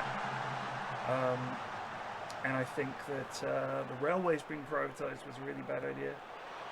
Because I have one line coming into my house, and it offers the government no option to say, hey, times are tough, let's lower gas prices. Like, do you remember when people were complaining, reasonably so, about terrible gas prices and like fuel prices in general? To heat your fucking house or cook your fucking dinner was excessive. Everybody's bills are going up, water, gas. And all the companies are saying, well, it's because the wholesale price is going up. But think of it this way. You have a layer of spending that you have to allow for regardless. Staff costs, maintenance costs, new stock, all that kind of stuff. That, whether it's privatized or publicly owned, there's that baseline cost. Now imagine that on top of that, you have to allow to make enough money to cover that cost through customer. So the customer needs to pay a certain amount for tickets to contribute towards that. Hold on. And that's the customer paying in. That's us paying the train companies to get where we need so we can fucking work or go to school or go to our fucking doctor's appointments or whatever. So we're putting into the system. We're absolutely putting in. We're putting in every day, every year to make this system hopefully work, right? But here now, that's the cost for public. Now add the privatization aspect on top. Because now all of a sudden, it's not enough to run a rail network. Now it's got to make money. How are we going to do that? Good question. How about raising prices? By God, you're a genius. I don't know how you keep doing it. This guy's incredible. Did you hear what he said? We should raise prices. And when times are bad, we're freezing prices. Thanks.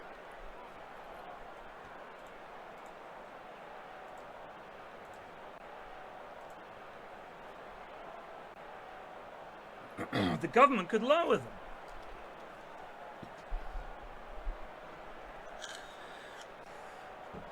That. I am going for Thrash Arms. That was fucking shit, lads.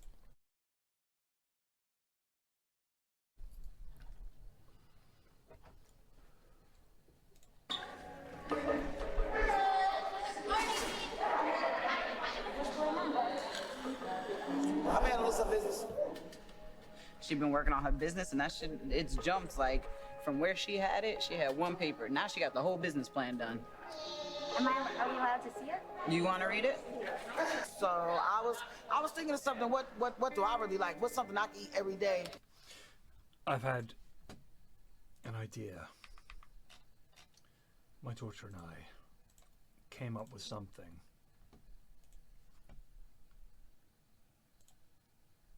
Could be very special.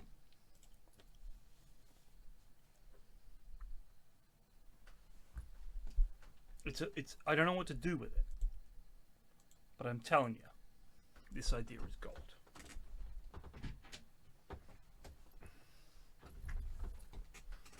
Pizza, fries, hot dogs, cheeseburgers. That's why that stuff will always sell in the world. In my mind, I want to do something different, something that'll sell that somebody will want every single day. Somebody. Hot dogs. I'm gonna tell y'all a secret. Ain't nobody around. Like, when I get out of here, I'm gonna start my own business. You ain't gonna steal my idea if I tell you, right? No. You promise? Okay. Show me your envelope. Oh. So she had her papers everywhere. She kept losing them, right? And then look what I wrote. It say, if you stay clean, you'll see the dream. You got this, Nadira. Yeah, I got it.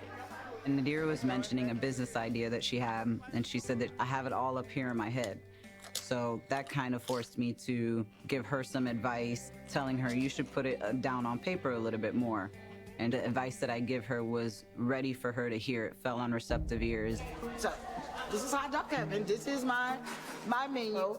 I started off at the top. I said, hello, hot dog lovers. There isn't anything like having a taste for a good dog and a great dog being delivered here at Hot Dog Heaven.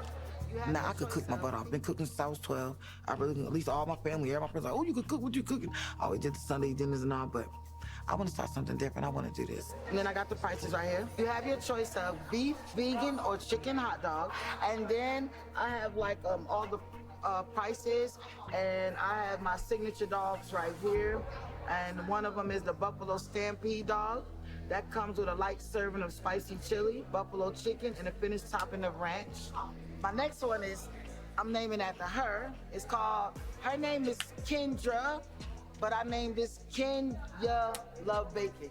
So Kenya Love Bacon, that comes with a lovely serving of hot, creamy cheddar cheese. And it's topped with your choice of turkey or smoked bacon.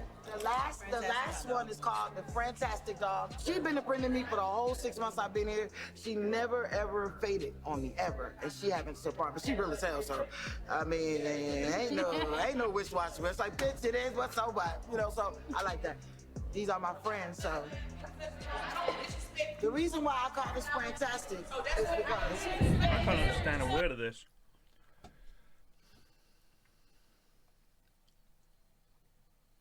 Best moments of all time. This is a great scene. If you haven't seen True Grit, watch this. This is Haley Steinfeld. I love this scene. I love this movie.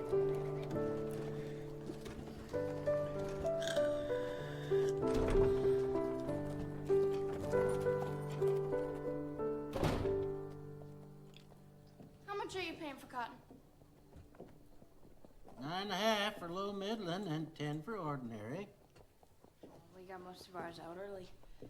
Sold to the Woodson brothers in Little Rock for 11 cents. I suggest you take the balance of it to the Woodson brothers. We took the balance to Woodson. We got 10 and a half. Why'd you come here to tell me this? Oh, I thought we might shop around up here next year, but I guess we're doing all right in Little Rock. I'm Maddie Ross. Daughter of Frank Ross. Oh. Tragic thing. May I say your father impressed me with his manly qualities. He was a close trader, but he acted the gentleman. Well, I propose to sell those ponies back to you that my father bought. Oh, that I fear is out of the question. I will see that they're shipped to you at my earliest convenience. Well, we don't want the ponies now. We don't need them. Well, that hardly concerns me. Your father bought the ponies and paid for them, and there's an end of it. I have the bill of sale. And I want $300 for Papa's saddle horse that was stolen from your stable. You have to take that up with a man who stole the horse. Tom Cheney stole the horse while it was in your care. You are responsible. Yeah, I admire your sand. But I believe you will find I'm not liable for such claims. You were the custodian. If you were a bank ever robbed, you could not simply tell the depositors to go hang. I do not entertain hypotheticals. The world as it is vexing enough. Secondly, your valuation of the horse is high by about $200. How old are you? If anything, my price is low. All right, Judy is a fine racing mare. I've seen her jump an 8-rail fence with the heavy rider. I'm 14. Oh, well, it's all very interesting. The ponies are yours. Take them. Your father's horse was stolen by a murderous criminal. I had provided reasonable protection for the creature as per our implicit agreement. My watchman had his teeth knocked out and can take only soup. Well, I will take it to law. You have no case. Lawyer J. Noble Daggett of Dardanelle, Arkansas, may think otherwise, is might a jury. Petitioned by a widow and 3 small children. I will pay $200 to your father's estate when I have in my hand a letter from your lawyer absolving me of all liability from the beginning of the world to date. I will take $200 for Judy, plus $100 for the ponies, and $25 for the gray horse that Tom Cheney left. He was easily worth $40. Right, that is $325 total. The ponies have no part in it. I will not buy them. And the price for Judy is $325. I would not pay $325 for a winged Pegasus. As for the gray horse, it does not belong to you. The gray horse was lent to Tom Cheney by my father. Cheney only had the use of him. I will pay $225 and keep the gray horse. I don't want the ponies. I cannot accept that. There will be no settlement after I leave this office. It will go to law. All right, this is my last offer. $250. For that, I get the release previously discussed, and I keep your father's saddle. The gray horse is not yours to sell. The saddle is not for sale. I will keep it.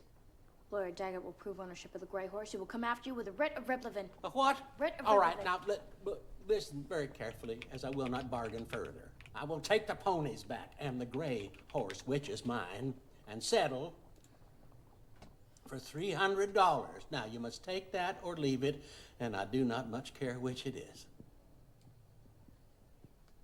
Well, Lawyer Daggett would not wish me to consider anything under $325. But I will settle for $320 if I am given the $20 in advance. Now, here's what I have to say about that saddle. If you haven't seen it, the Coen Brothers version of True Grit is one of my favorite Coen Brothers movies, along with No Country.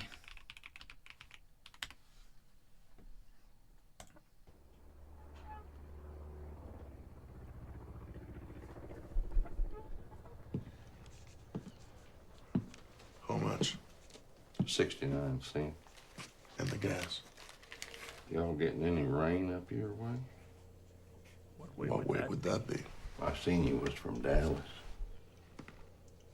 What business is it of yours? Friendo. Where I'm from. Friendo? I didn't mean nothing by it. Didn't mean nothing. Just passing the time. If you don't want to accept that, I don't know what else I can do for you. Excuse me, sir, but it's time to goose. Friendo. The _Ricta just resubbed for 3 months. Friendo. Thank you. When I saw this in a cinema, I I could not breathe. Same with Fargo. Same with Heat. Same with No Country for Old Men. What other films did that to me? I have to think on that. Not as much. Why bother? Nothing's... The cinema experience is not good. I was saying to my youngest today, she said, have you seen all these lads going mad at the Minecraft showings? And I said, yeah. That's what they should lean into. Yeah, Inglourious Bastards. That and the basement scene. Like that scene in the wine cellar. That was amazing. Should you watch Heat tonight? There is no excuse for not watching Heat. It is one of my all-time favorite films. One of the greatest action movies ever made, if not the best. I would suggest Die Hard just above it because it's so pure and it's perfectly paced. Heat is quite flabby, but I like the flab because I was into the movie. But it is long. But this film, I mean, I remember watching it. I just fucking had my heart in my throat the whole time. It's just so good. Will there be something else? I don't know. Will there? Have I said something to offend you? Is something wrong? With what? With anything. Is that what you're asking me? Is there something wrong with anything? Will there be anything else? You already asked me that. Well, I need to see about closing now. See about closing? Yes, sir. What time do you close? Now? We close now? No, it's not a time. What time do you close? Generally around dark. At dark. You don't know what you're talking about, do you? Sir? I said, you don't know what you're talking about. What time do you go to bed? Sir? You're a bit deaf, aren't you? I said, what time do you go to bed? Inception was a great movie. Somewhere around 9:30. I'd say around 9:30. After I didn't see Inception in the theater, and you know what? I didn't see Interstellar. I really want to see that. If they do an IMAX release of Interstellar, I will be there for it. I fucking love that movie. That is my favorite Christopher Nolan movie, and I can't imagine anything ever replacing it. I love everything about it. I love the near future. I think that all the performances in that movie are absolutely phenomenal. Even the very minor characters. I love the idea. The scene where he sees his daughter, who's now like old enough to be his great grandmother. Wonderful. Wonderful. Memento is a very good film, but I don't think it's as emotionally perfect as Interstellar is for me, because I'm a big sucker, remember? I'm a big baby. I love emotional things. I could come back then. That's not. Why would you be not coming manly. back? We'll be closed. Yeah, you said that. Well, I got to close now. You live in that house out back. Yes, I do. You lived here all your life? This is my wife's father's place originally. You married into it. You married into it. We lived in Temple, Texas for many years. Raised a family there in Temple. We come out here about 4 years ago. I like Married Prestige. into it. Good movie. That's the way you want to put it. I don't have some way to put it. That's just the way it is. That's the way it is. I love this shot. And then we cut back to him looking at it. Like, I think, did I talk about this the other night? Am I that high? Fuck. Like, here's this chilling line.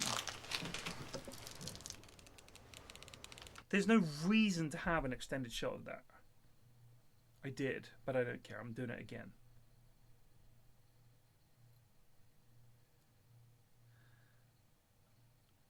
That's not it. Look. Like I said, he's looking at it just the way we're looking at it. So now we relate to this character even more. Because now we see that even in this tense moment where even he senses that something is awry, that moment of humanity just watching a rapper expand. What's the most you ever lost on a a coin toss? Sir? The most you ever lost on a coin toss? I don't know. I couldn't say. Call it. Call it. Call it. Yes. For what? Just call it. I didn't put nothing up. Well, we need to know what we're calling it for here. You need to call it. I can't call it for you. Well, it wouldn't be fair. I thought Bronson was Put awful. nothing Sorry. up. Yes, you did. You've been putting it up your whole life. You just didn't know it. You know what date is on this coin? 1958. 58. It's been traveling 22 years to get here. And now it's here. That's the And it's either only point in the film where you realize it's set in the 80s. Up to that point. Like, you don't know really when this is.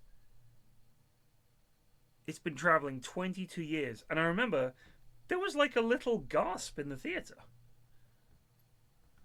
heads or tails. And you have to say, call it.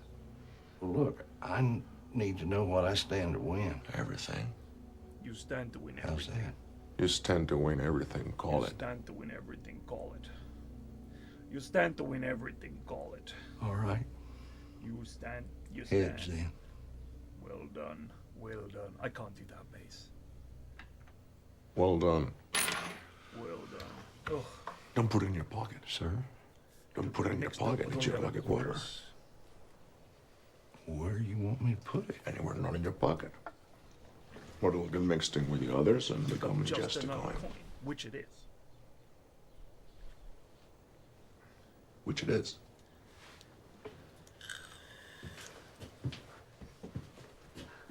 Yeah, it's all brilliant, isn't it?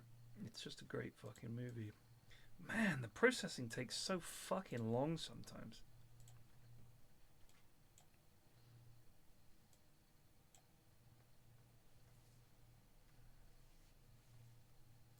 Hide away from me some more. Boom, boom, boom, boom, boom, boom, boom, boom, boom, boom, boom, boom, boom, boom, boom, boom, boom, boom, boom.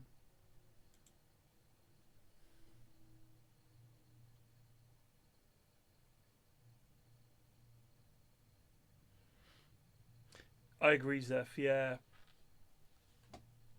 Like, the moment you see him, like, I know the, no, of course, I don't think I've ever seen, have you ever watched a Coen Brothers movie and thought, that person can't act? Like, no, right? Like, it just doesn't happen. They always have to act. Every single part, even a really minor part, they get their absolute right person for the role. It's incredible. Like, I don't know if you guys have seen Fargo. Not the TV show, which I've never watched. The movie. There's a scene where Frances McDormand's character talks to these young girls who fucked the bad guys that we're trying to find. And both the girls in that scene are perfect. And that's what the Coen brothers are like, I think. Is that they just get the right person every time. Javier Bardem was perfect. Like, their films are masterpieces. I don't like all of their films. Big Lebowski, it's okay. Like, don't get me wrong, my mate absolutely hates it. And we're big Coen Brothers fans. Because it's a pretty mid movie, but it's very quotable. Do you know what I mean? Like, it's just quotable.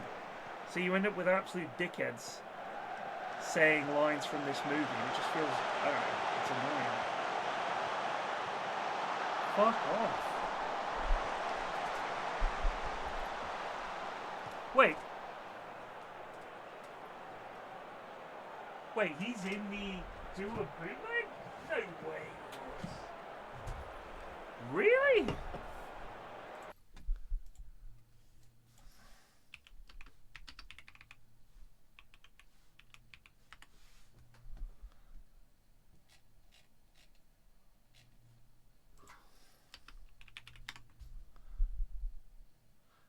Wait.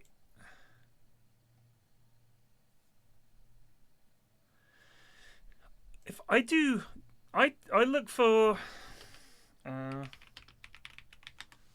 do a bootleg turn. I can't find it. Wait, is it in this CGI thing?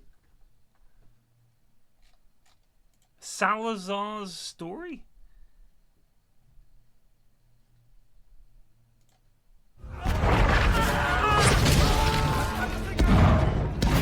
Pirates had infected the seas for generations, taking the life of my father and his father before.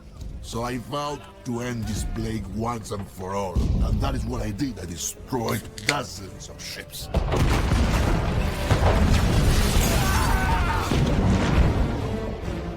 The last ones joined together to try and defeat me, but they soon realized it was hopeless.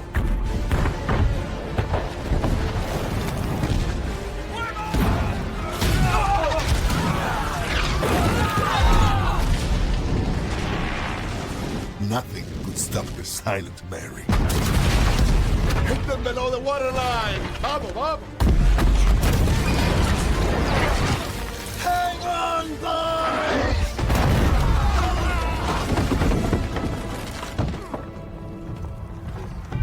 Rorts, how far into this is the bootleg turn bit? I enjoyed the first movie.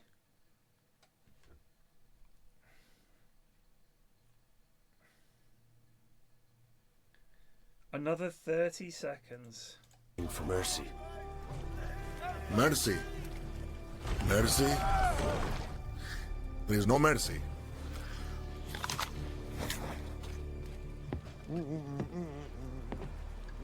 Make ready! Adios. Fire! The last of the ships were burning before my eyes. And in that moment of victory, it's when I heard it. One ship was trying to escape through the smoke. It's a lovely day for a sail, isn't it? And there, in the crow's nest, there was this young pirate boy. The way I see it, there's just the two of us left. You surrender to me now and I'll let you live. Simple. He stood there looking like a little bird. And from that day, he earned himself a name that would haunt me for the rest of my days. Jack the Sparrow. Right then, you surrender to me now and I'll let you live. I shall let you live.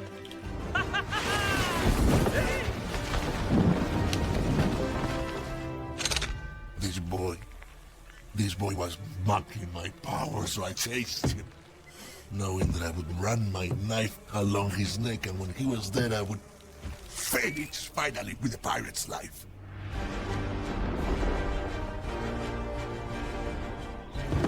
Follow him in. To the gunnels! Grab some lines! Prepare the bootleg! Port side! Throw it now!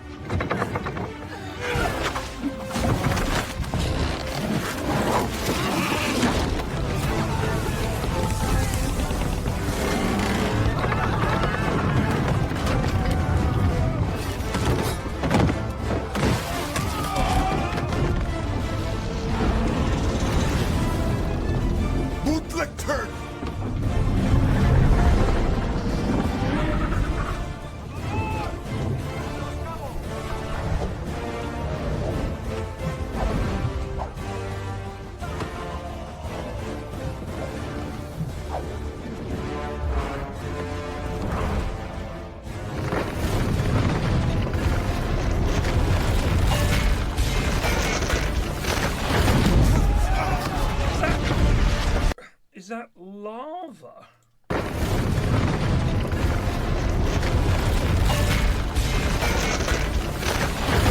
Why is there lava?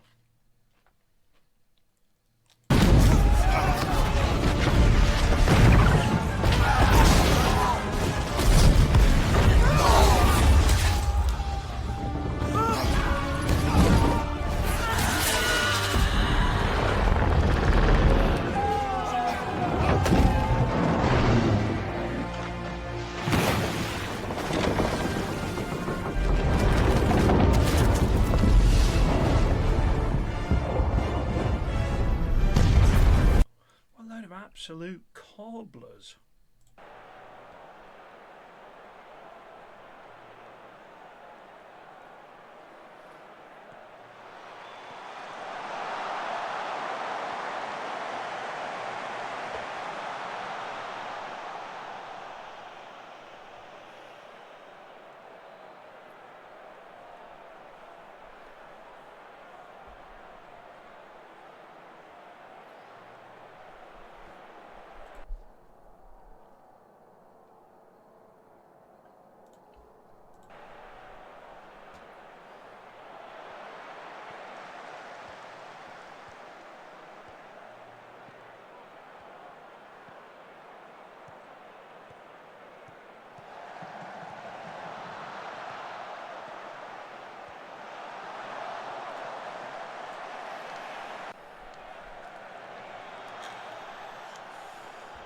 You know, on occasion, Mrs. F has reminded me of a film that we saw in the cinema, and I could not believe, I cannot even remember which film,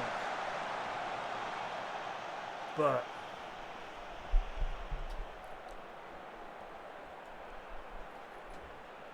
I remember them being bad.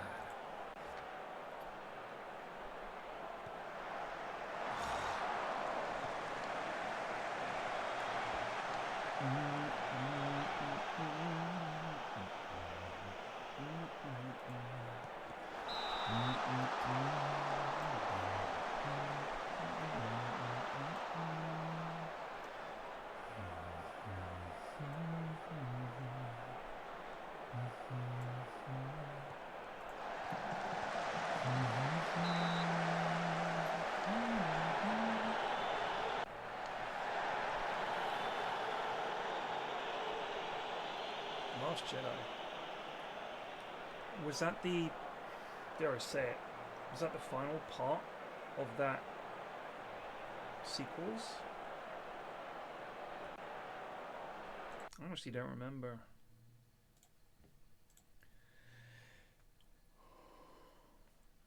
I like Pirates of the Caribbean. What's the second one?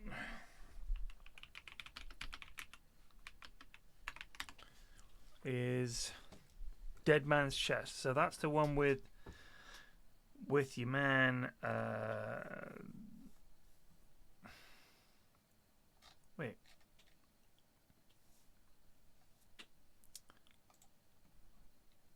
Bill Nighy, Tom Hollander, Jack Davenport, Orlando Bloom, Keira Knightley.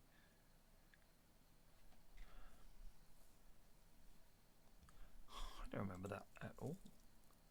I honestly, I'll be honest with you, I can remember parts of the first one, and whilst I think I might have seen 3. It was so good, I have absolutely no memory of it. That's how good it was, so nice.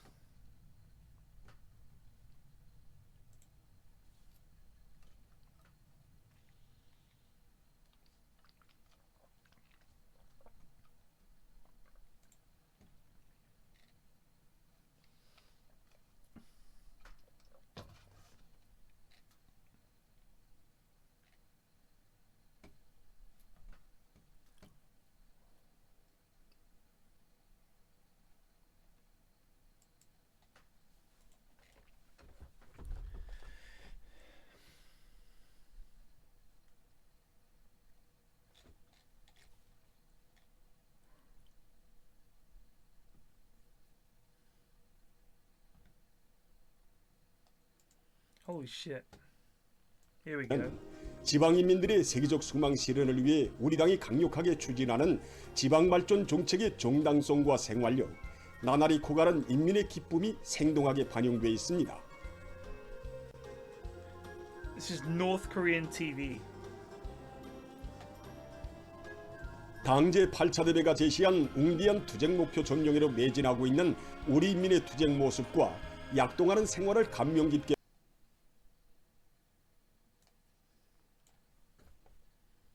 How wild is this? Is this Peter Fairley? I think he lives in either Alaska or a remote part of Canada. He picks up North Korean radio and TV. Oh, it's a very dad game, Stimpy. 백두의 혁명 정신, 백두의 칼바람 정신을 만장약하고 주체 혁명위협의 명맥을 굳건히 이어가려는 계승자들의 대요가 항일의 전구들로 끝없이 이어지고 있습니다.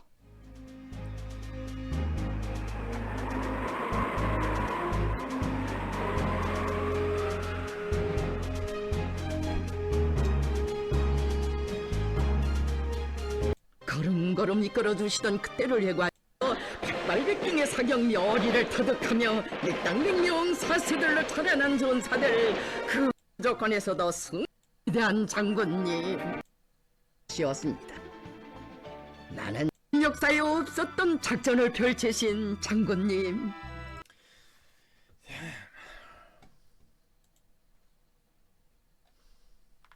It's one of the scariest places in the world to me. North Korea. That's terrifying.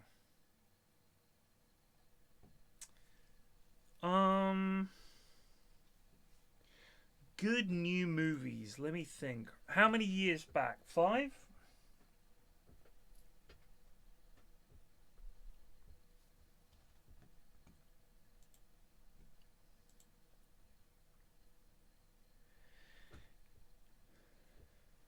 Last 5.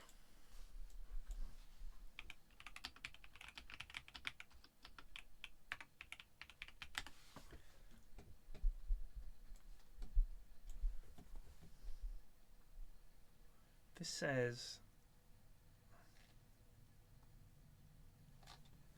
these are films that came out in the last 5 years, apparently. I thought Tenet was okay. I haven't seen this, but I would. This is meant to be good, but crazy. The Batman is fucking great. I love that movie. The Tetris movie is okay. It's not bad. The Spider-Man movies are good. Greyhound, I really fucking enjoyed that. Oh, that was a cracker. Platform 2 was no competition for Platform.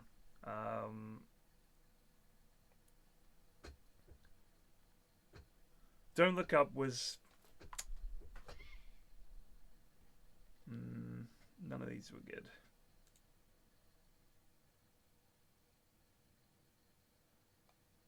None of these. Oh, the Mad Max The Wasteland was not good. Unfortunately. Oh, wait. No, I'm talking like... There was the Mad Max Thunder Road, the Mad Max Furiosa. It was alright. The Substance is one of my favourite movies I've seen in the last few years. Like, Don't Look Up was just like... Christ. Like, I get it. I'm fucking depressed enough. I'm with you. Do you know what I mean? The Matrix 4 was awful. Substance, we watched that. I fucking loved that movie, dude. Yeah, it's so good. It was brilliant. Absolutely brilliant. I do think the quality of film has dipped. Haven't seen Nosferatu yet, but I do want to see it. Conclave was very good.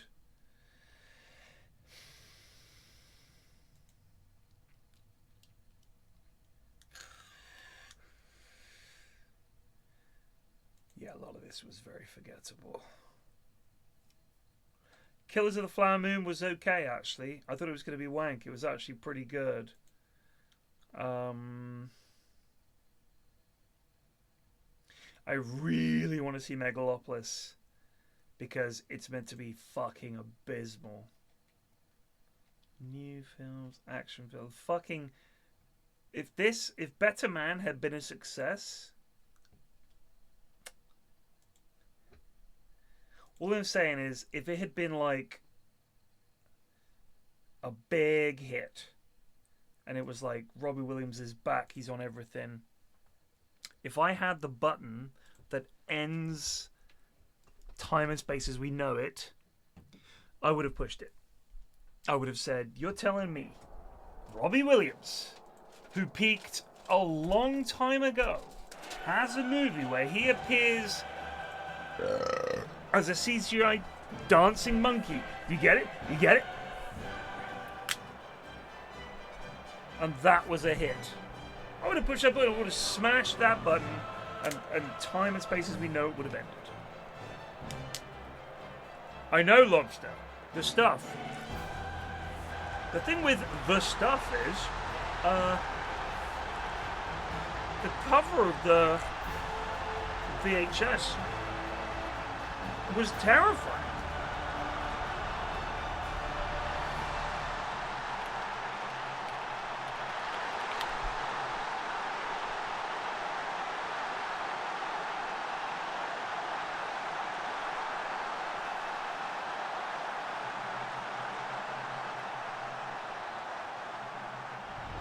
Excuse me, sir, but it's time to goose. Scottish just resolved for 80 months. Can't find it. Damn. It was like of a dude with his face dissolving. It was right there on the back of the... Oh, like, you pick up the DVD and it was like that horrible The Stuff. You turn it over and there's a dude's face like fucking melting. I didn't see Nora. Thank you, George. Robbie Williams. He's bad.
Offside.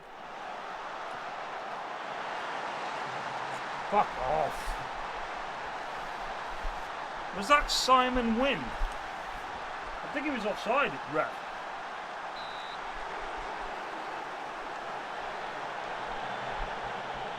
Hoffenheim are one of the top couple of teams in Germany.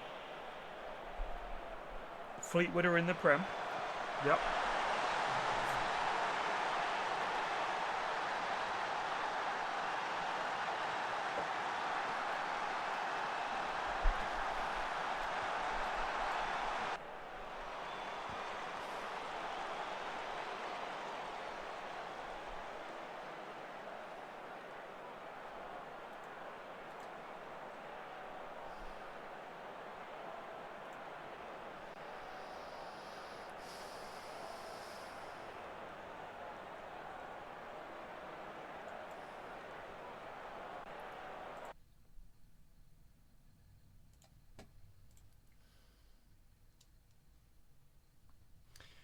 Fleetwood, yeah, Fleetwood made the Prem, and get this, they've been there for like 3 seasons.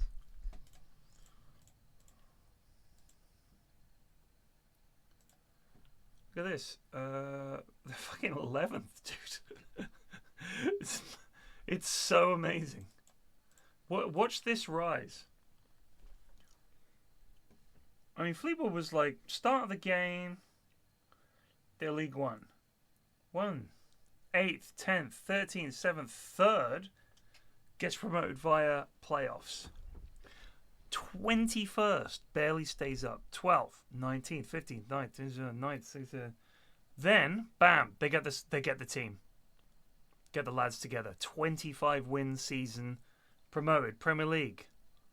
28 relegated. With that money, bonk, finishes 7th. Next year, 5th, playoffs up. 45 points last season. Only a goal difference of minus 25. Won 12 games. Good enough.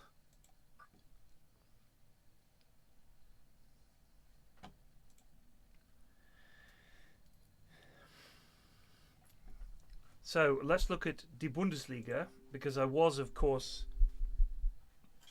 Bayern Munich manager for a long time. Hold on.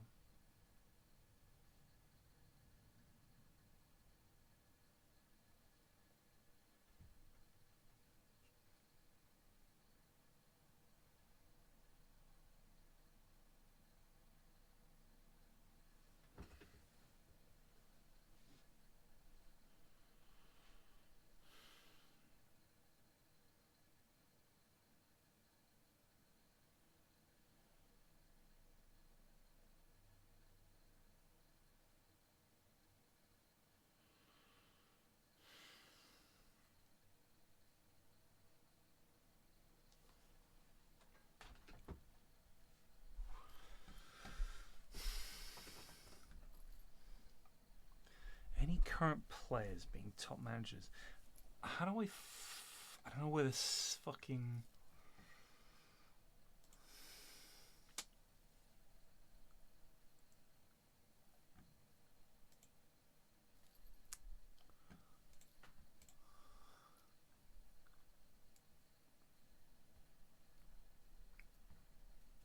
I do not know how to find current managers. I guess if I go to staff, job security, let's go to job status, untouchable, names I recognize.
Damn.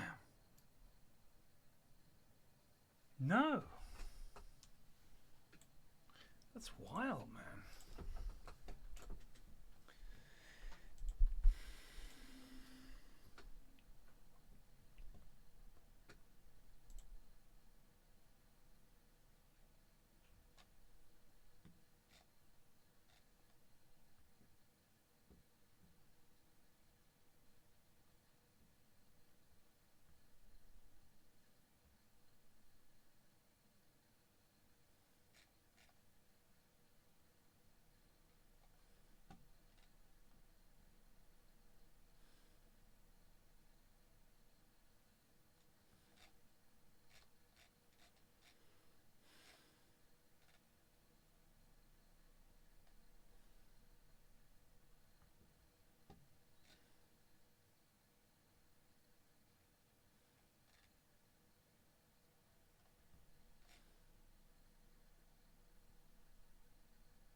look at me right now. Aye, sir. You're now aboard Marine Corps Recruit Depot, San Diego, California, Building 622 Receiving Company. From now on, the only words that'll come out of your mouth are yes or no, sir, when somebody asks you a question. Do you understand? Yes, sir. Stand up, get off now. Let's go.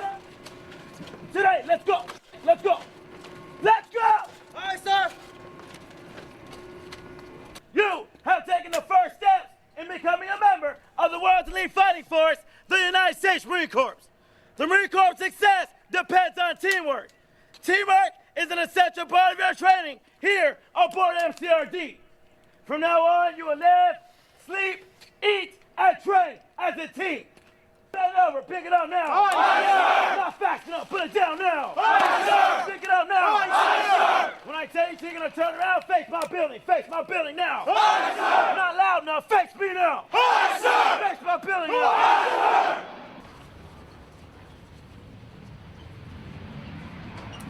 And when I tell you to, this road only, you're gonna fall off and go to that jump start, you understand? Yes, sir. Fall off now. Aye, sir. Go. Aye, sir. Aye, sir. Flash it out. Aye, sir. Get it. Aye, sir. Hurry up. Move it. Aye, sir. Let's go. Aye, sir. Today, let's go. Aye, sir. Get it. Aye, sir. Stop this time. When I tell you to, you're gonna take your wristwatch off. You're wearing it. If you're wearing a wristwatch, you will take it off and place it in that mesh bag. Do you understand? Yes, sir. You have 10 seconds to it now. 10, 9, 8, 7, 6, 5, 4, 3, 2, 1. You are done. I love that. 9, Yes, sir. 8, 7, 6, 5. Give me. Aye, sir. Aye, sir. In your mesh bag is a string. It's already pulled out. Do you understand? Yes, sir. You will pull that string tight down so the mesh bag is closed. Do you understand? Yes, sir. Put your left arm and your hand through the mesh bag, and you will wear this mesh bag crossbody Rambo style. Do you understand? Yes, sir. Do you understand? Yes, sir. All you face your bin right now. Aye, sir. Pull that string tight now. Hurry up. Get that string out of that back. Pull that string tight.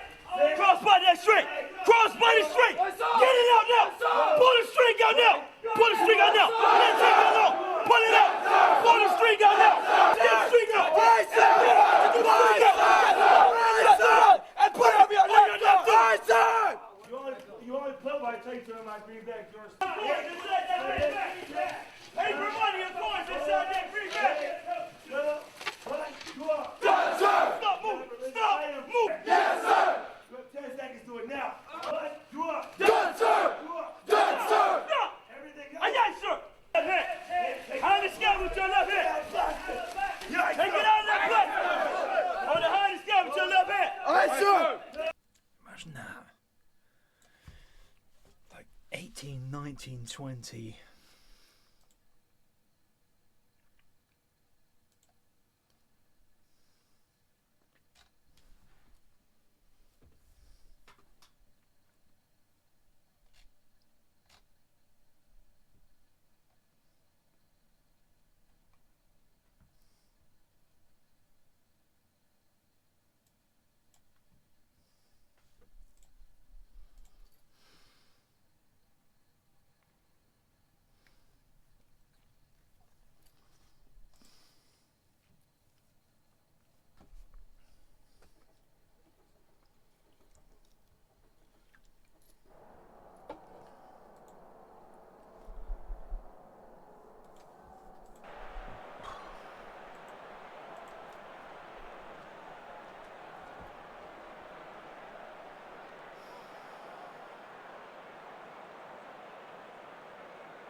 Not a single highlight. Flax out.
Yo.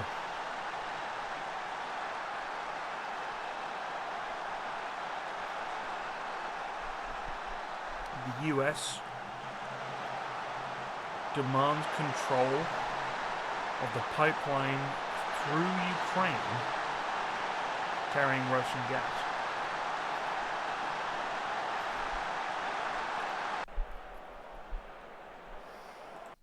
What? They're fucking holding them hostage, man. Like, yeah, we'll help you right now if you give us all of your national wealth. God almighty, what a timeline.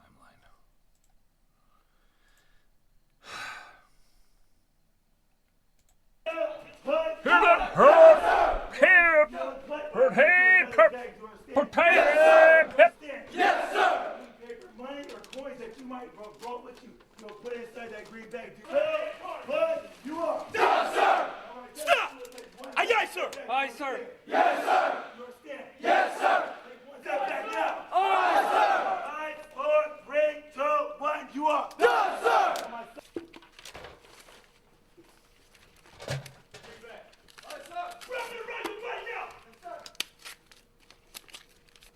Green bag! Yes, sir! Green bag. Aye, sir! Okay, step back. Aye, sir! Put in a green bag! Sir! Aye, sir! Green bag! Aye, sir! Okay, step back. It's in the bag. Get it out! Step back. I say something! You say something! I So put said that if crap you in want, your bag! I said if you want, do it now! Aye, sir! Yes, sir! Aye, sir! Do it now! That's pretty clever, isn't it? Do you know what I mean?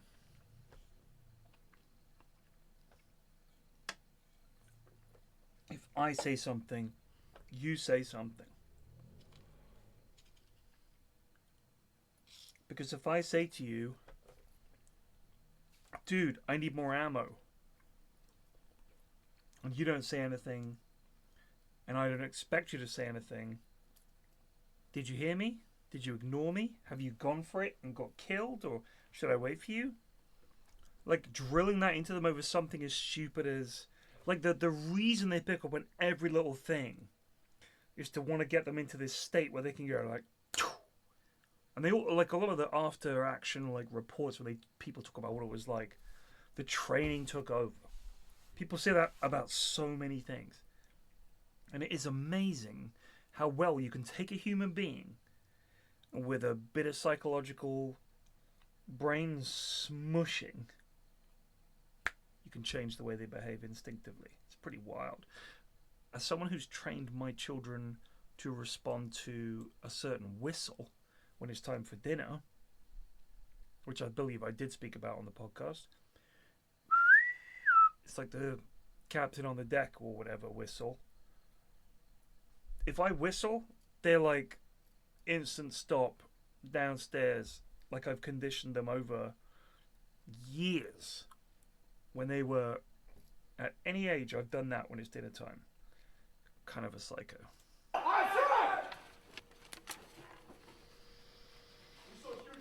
What is this? What is this? It's something I'm putting on myself. Something I say empty the contents of your trash. Yes, sir. That means empty it now. Yes, sir. Do it now. Yes, sir. The only thing he said, put it on your vanilla, fellas. So hurry up and grab it out. Yes, sir. Aye, sir. Aye, sir. Sit down. They're grabbing your green bag now. Yes, sir. Where's the ID? Where is your ID? I didn't tell you to put it in there. So take it out. Yes, sir. Put it in the green bag. Green bag. Aye, sir. What? Get back. Get back. Yeah, I say you scream. I just said you scream. Aye, sir. You're not screaming, you scream. Aye, sir. Green bag. Get back. Get back. You scream. Aye, sir. Green bag. Aye, sir. Hey, Smee. Aye, sir. Yeah, we did.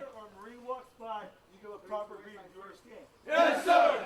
Yes, sir. You understand? Yes, sir. You face the front now. Aye, sir. Face me now. Aye, sir. I say something, you scream, you understand? Yes, sir. Face the front now. Aye, sir.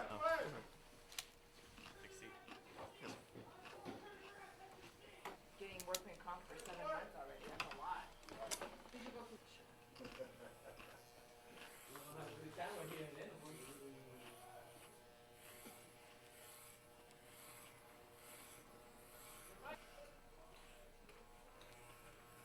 Give the cape back to the guy.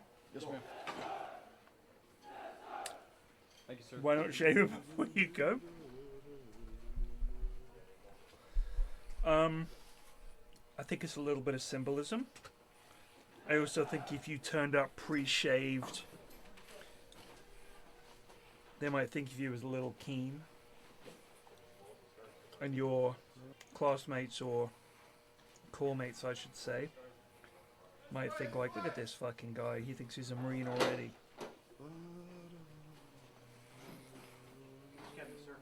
Over by that cabinet. Put your bags These alongside guys shave that kids' cabinet, heads every day. and then come back over here.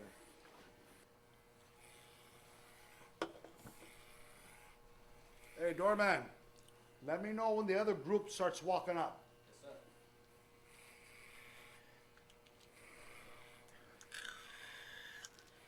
I gotta be the road, man.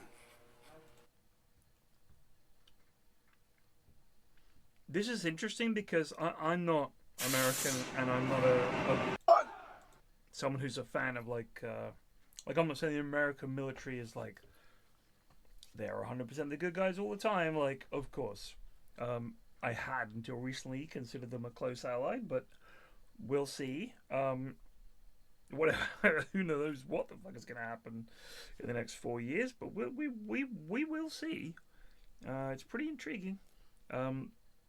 Is that I love watching Americans get excited about being American.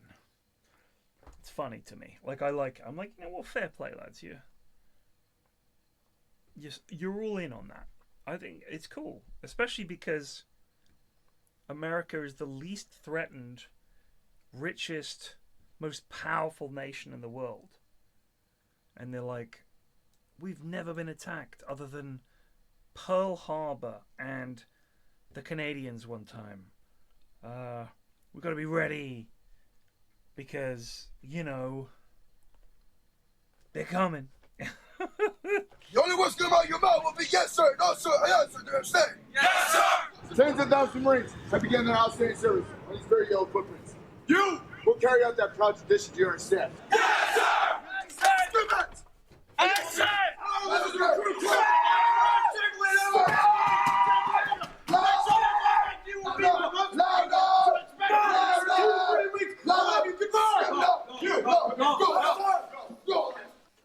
You have just taken your first steps in becoming members of the world's finest fighting force, the United States Marine Corps.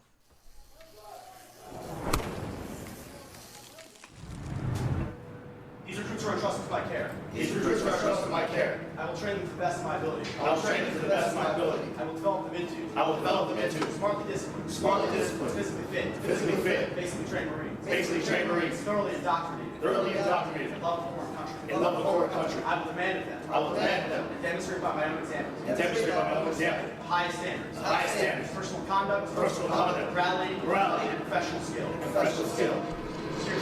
Take charge of these men and make them Marines. Aye, aye, sir.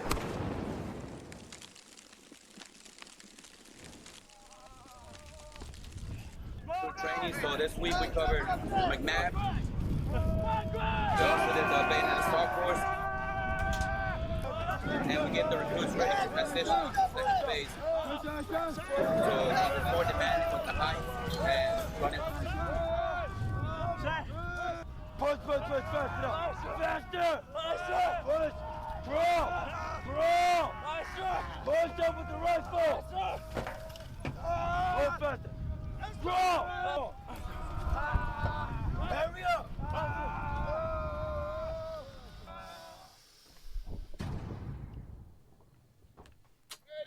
Execute! Here we go, pay attention, got it? Yes, sir! Execute!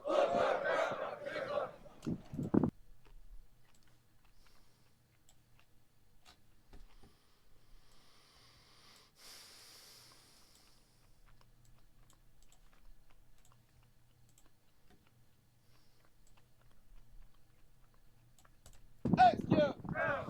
Execute! Execute! So right now, we're doing the combat fitness test. It's 2 laps, you understand? Yes, sir. Ready, go. You know, measuring their strength, see how they're performing on that. Get up, run. Crawl. It's important for the recruits to experience because this is their first time in recruit training. This is the first time they're learning about the Marines, and for us to throw this on them and have them train like this, it gets in their mindset that this is, it's not just about them anymore. It's not me, it's us. It's about Marines, brotherhood. We also have the senior drill instructor inspection. Basically, we get to see their attention to detail as far as their uniforms, as far as their cleanliness of weapons, and just the knowledge that we've instilled in them since the moment they picked up on us in Flax. Every Marine is a rifleman, but also Marines are amphibious. Then against our 25-meter swing, the 4-minute float, the drop from the tower, overcome your fear of heights, but also initial PFT, test your strength as well as pull-ups, crunches, and 3-mile run.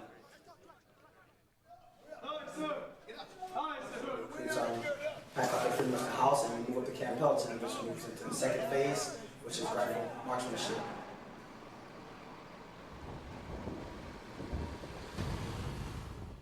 So for grass week, we have the recruits for 5 days, and they get taught about the basic fundamentals of marksmanship. A lot of these guys have never even held a weapon or anything, so it's all the way from how they handle that weapon in a safe manner to placing well-aimed shots in the center of a target up to 500 yards. So the firing position, so there's the prone, sitting, kneeling, and standing, and then we teach them every variation. We find what variation works for them, and then we take that, we practice it for that week so they can go downrange and apply it. ISMIT, so it's indoor simulated marksmanship training. They use that to simulate shooting downrange, and it gives the recruits an idea of sort of what to expect.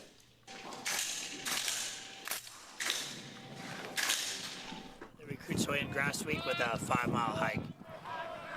They got that drill instructor going. Well, they're going in there now for that 5-mile hike.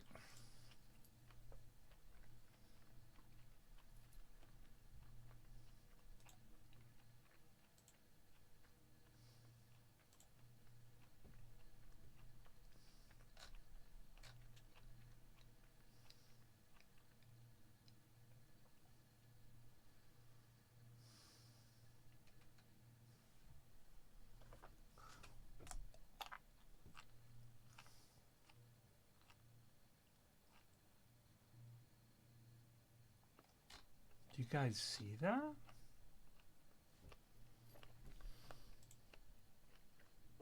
I going crazy? Look at that. It says Huzzah at right back. But Olalei is right back. This is Jack Reed. But that's Huzzah.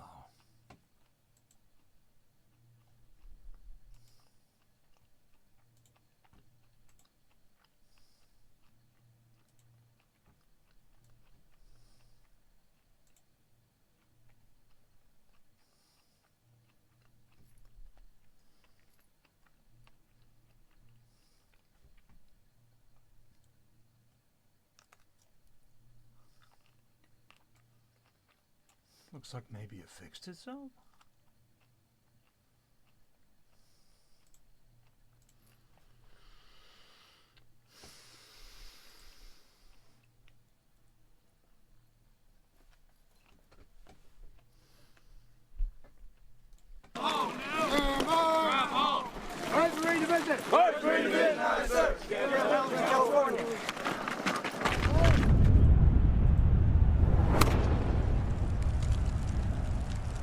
This week is our Table 1 relay for the recruits.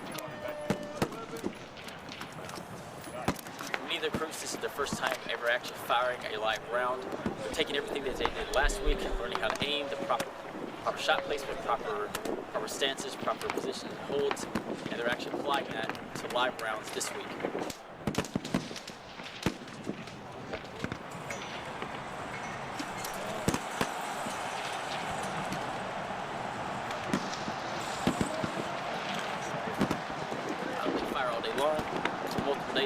Qualify. Every recruit will have a coach standing over them that is willing to help them out and turn them into the marksmen that we need them to be as Marines. The goal of every Marine is to become a rifleman, become proficient with their weapon, and that's what we're doing here. Before they leave out of here, they will be a rifleman first and foremost.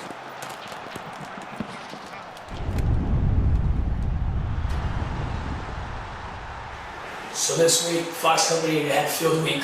Started the week off, table 2 shooting, which is that close quarter combat shooting. We worked on all those drills that PMI taught. Those tactical reloads, speed reloads, control pairs to the chest, stop drills. They were put in that combat mindset and they went out there and they accomplished their mission they were assigned to do. Downrange area is clear. Then they went to the field for their basic warrior training. They went out there and they did an assault course where they practiced low light drills with flares in the air, combat gliding, and how to properly overcome obstacles in the combat territory with the combat mindset. Then they started learning land navigation, how to read a map, how to plot points on the map, and how to find those points they plotted. They worked on it during the day and at night.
just such a fucking tight season. It's crazy. Get on!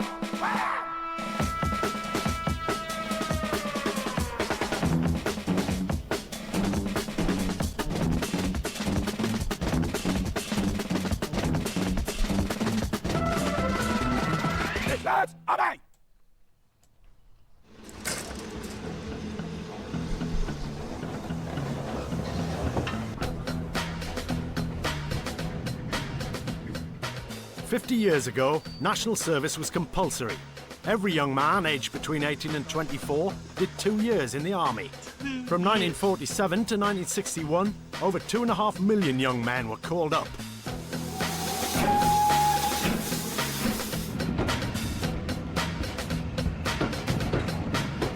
For the conscripts, it was often their first taste of discipline. Move! Come on, move yourself! Come on!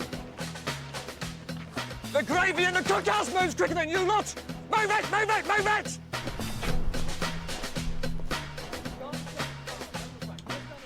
You horrible people are now serving for Queen and country. What are you smiling at? Do you fancy me? Have you missed your woman already? Has anything fallen in your underpants recently? Stop laughing! Stop laughing! Pick up your kit and your crap and make your way through the gate to the furthest vehicle. Come on, quickly! These lads are volunteers, but 50 years ago, they had no choice.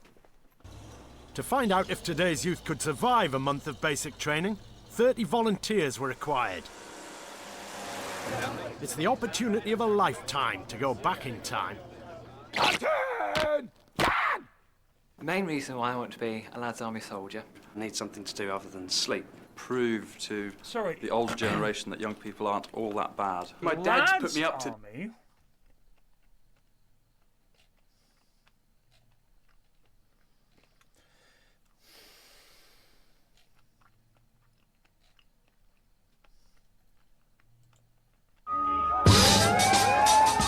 Take a look at the bad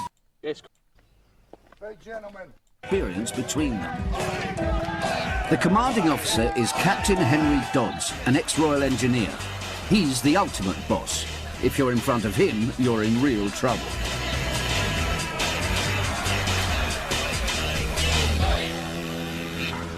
Right, you people, get off that truck! Get off now, let's go! Come on, quickly! Get your kit off quickly! Come on, let's move! Get off that truck now with your kit! You come here, where you go? These lads are volunteers. 50 years ago, young men had no choice.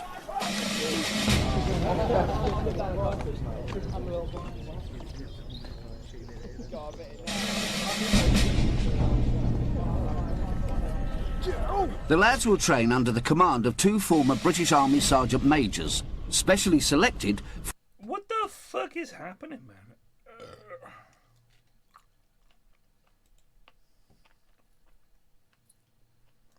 Davies, you are in 2 section.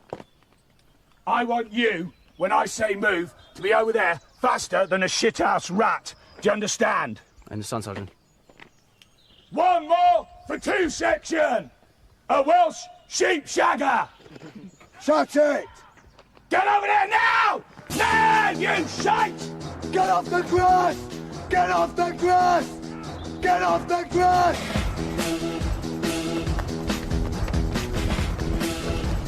Get off the grass! Get back! Get back! Shut up! Come here, you crowd!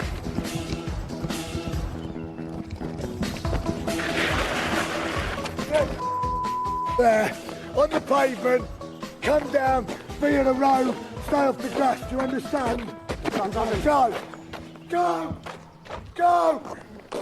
Get off the grass!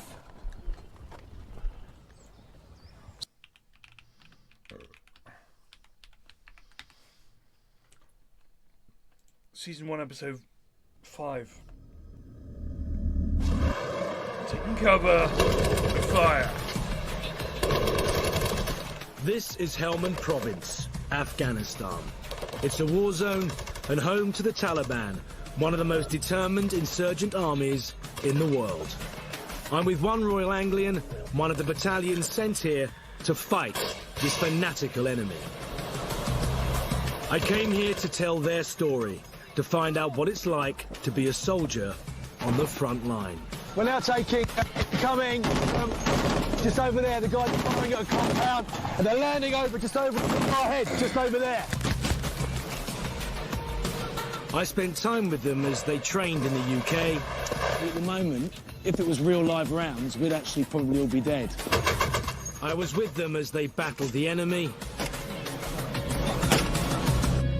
I lived with them in one of the most unrelenting environments on Earth.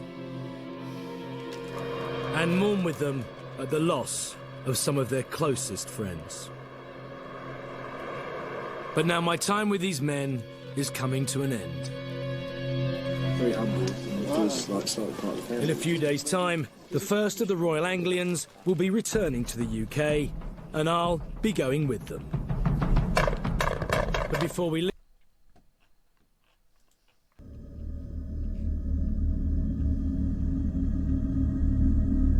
The soldiers have just said to us is the fact that there's no one around, which leads them to suspect that the Taliban have come in here and told them to clear out because they're going to have a contact with us. And I come pretty close. Do you guys ever wonder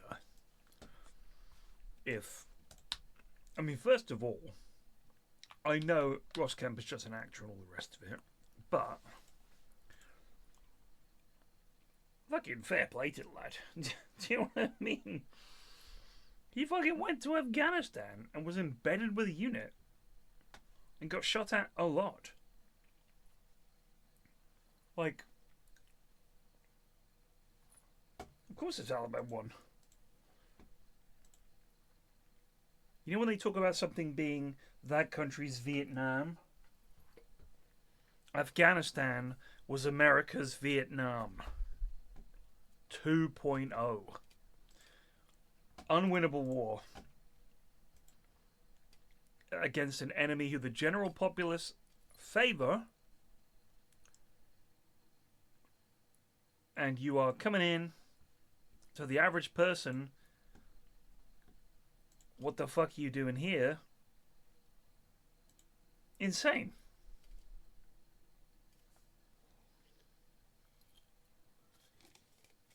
The dumbest war.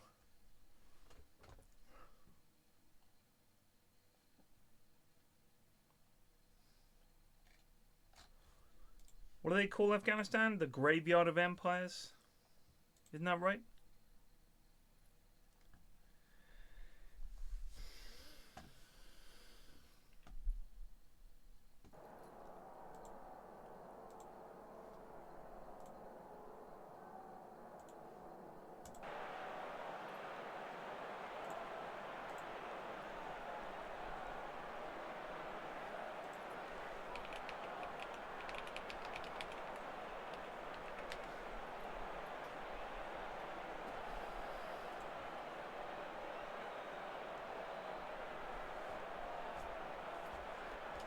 The British Empire during the First, Second and Third Anglo-Afghan Wars from 1839 to 1842, 1878 to 1880, and then 1919. The Soviet Union, the United States. It's pretty crazy. Oh my god. A knee injury. These just be a strained knee ligaments or...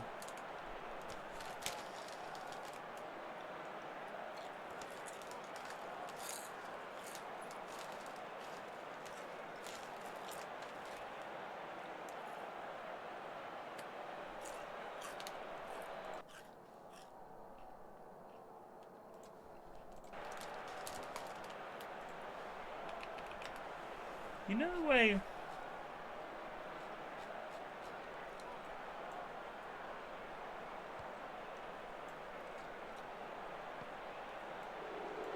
Russia has always wanted a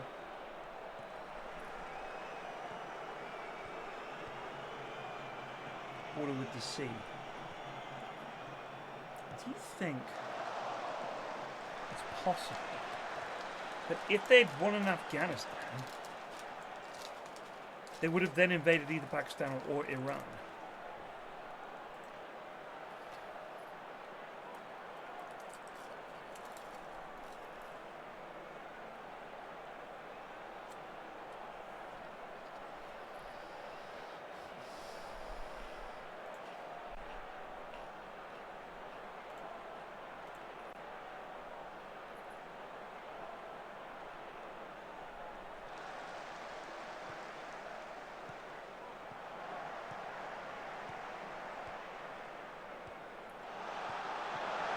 We lost. Oh, God bless you, Lefty.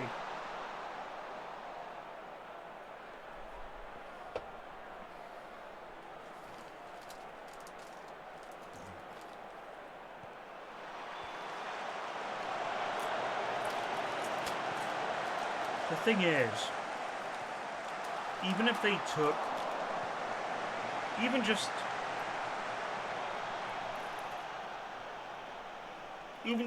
the whole of Ukraine, Turkey is in NATO. And Turkey, offside, kind of controls who comes in and out.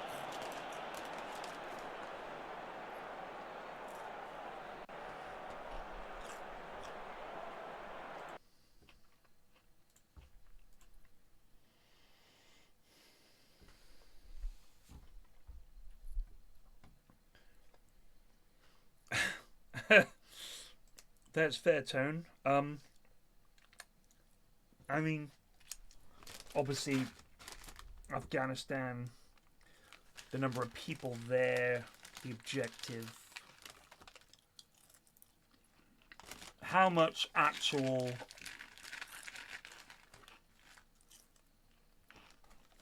aggressive moves there were. Like, if you haven't won the people over after 10 years of being the good guy, and you're like, you know what? I reckon if we stay for another 10 years, that is crazy. I mean, it must be one of the longest wars easily since like the Napoleonic era, surely. It must be. I mean, oh, well, there's a lot of ancient world wars. Like the ancient world longest wars. List of conflicts by duration. So, the Reconquista. Yes. 774 years. The Anglo-French Wars. Start 1109 and 1815. Yes. The Roman-Persian Wars.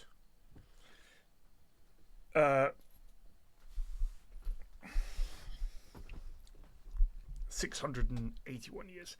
I'm scrolling down a long way, and then so the war in Afghanistan, there it is, 19 years, 10 months, 1 week and a day.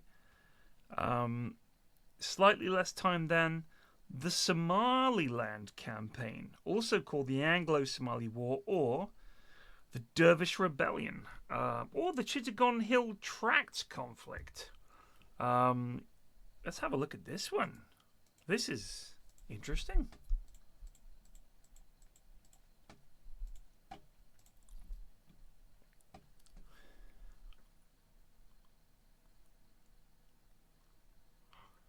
Bangladesh.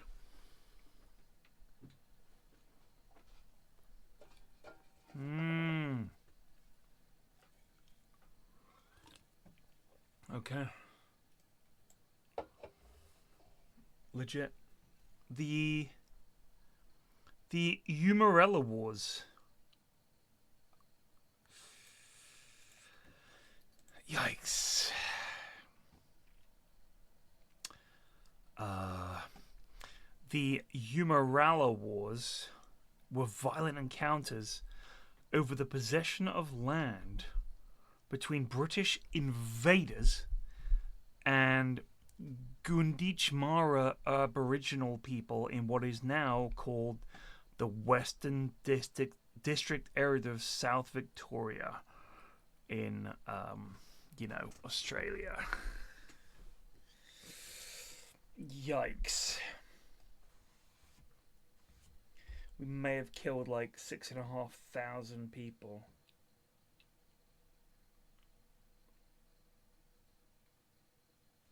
Damn.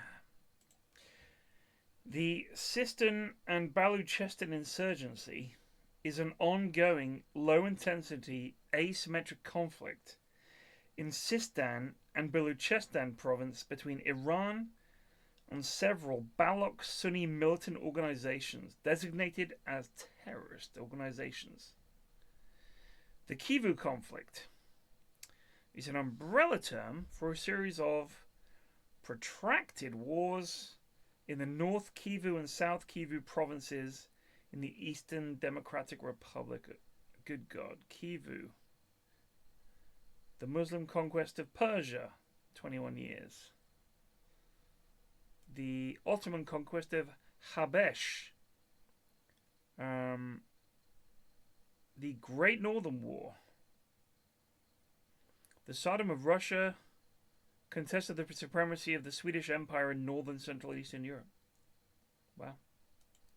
The Lasik War, also known as the Chalkidian War,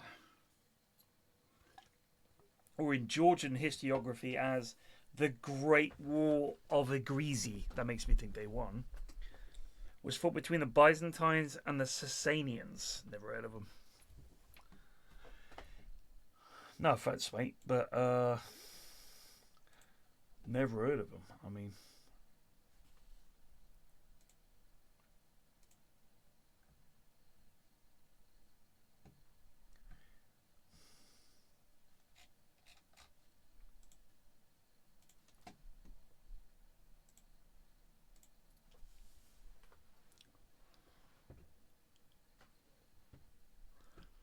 Zeph, I don't think anyone would dispute that.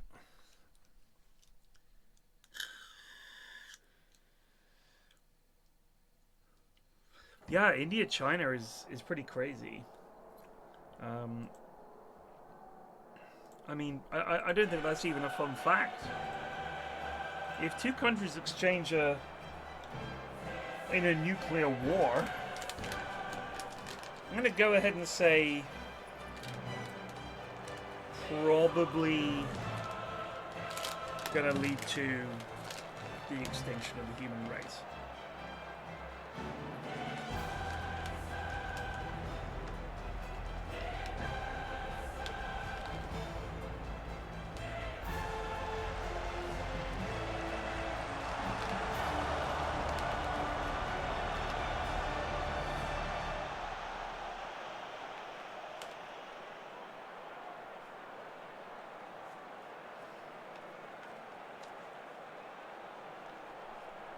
What happened, Jimmy?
Jimmy, that doesn't really sound like something we would do.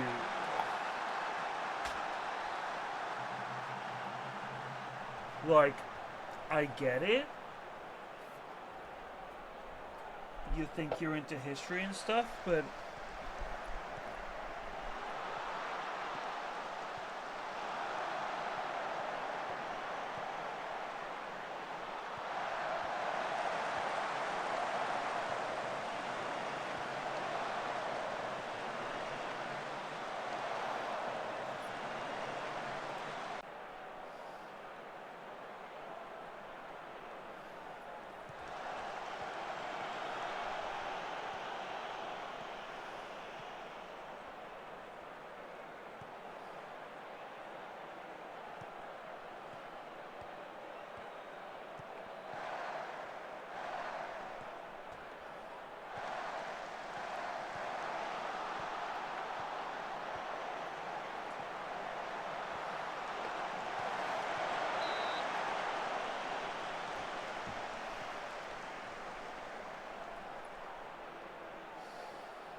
I mean, if you look at the amount of radiation that was released by Chernobyl, I mean, it's like terrible, the effect it's had. So that was, relatively speaking, the worst we'd had to that point. And that was one nuclear reactor shitting out a lot of radiation, and it was drifting over Europe and was in danger of literally ending farming in Europe.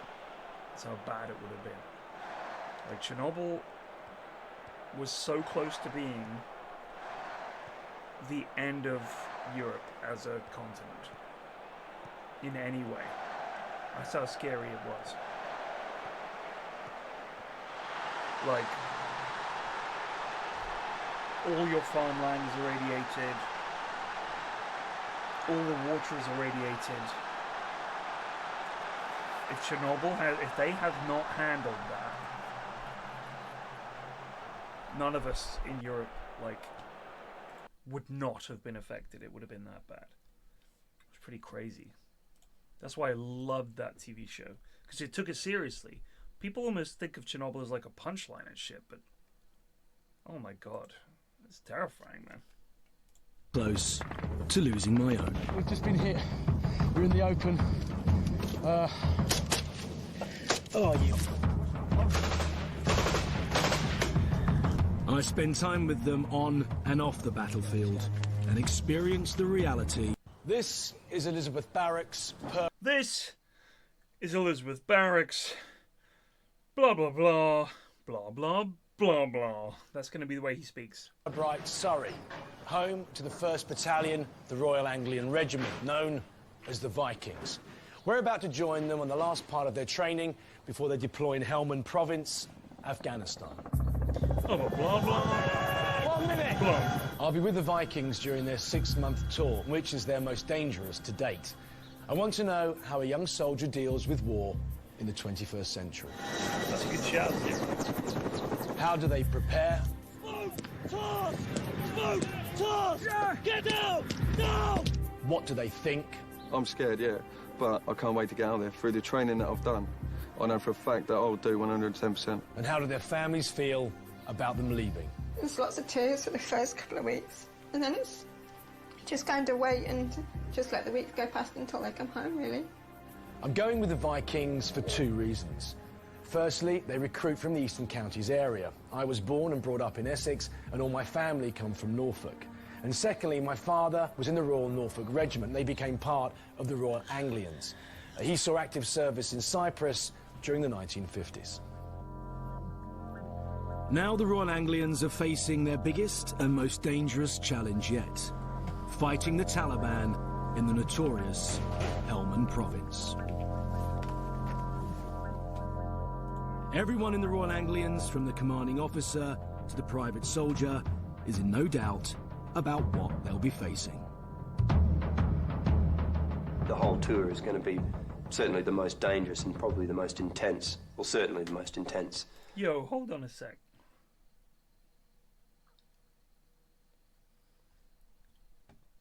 So,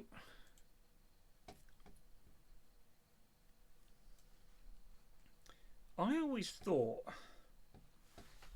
that the Turks invaded Cyprus in a sort of aggressive, land grabby way, which is my ignorance. And if you look at Cyprus, you had, in 1964, Turkey threatened to invade Cyprus. In response to the continuing Cypriot intercommunal violence, but this was stopped by a strongly worded telegram from Lyndon B. Johnson, the US president, warning that the US would not stand beside Turkey in case of a consequential Soviet invasion of Turkish territory. Meanwhile, by 1964, enosis was a Greek policy and would not be abandoned. Makarios and the Greek Prime Minister Georgios Papandreou agreed that enosis should be the ultimate aim, and King Constantine wished Cyprus a speedy union with the mother country. Greece dispatched 10,000 troops to Cyprus to counter a possible Turkish invasion. The crisis of 1963-64 had brought further intercommunal violence between the two communities, displaced more than 25,000 Turkish Cypriots into enclaves, brought the end of Turkish Cypriot representation in the Republic. On the 15th of July 1974, the Greek military junta carried out a coup d'etat in Cyprus to unite the island with Greece. The coup ousted President Makarios III and replaced him with pro-enosis nationalist Nikos Sampson. God, what a mess. Wow. I genuinely thought the Turks had invaded. Turns out, not so much.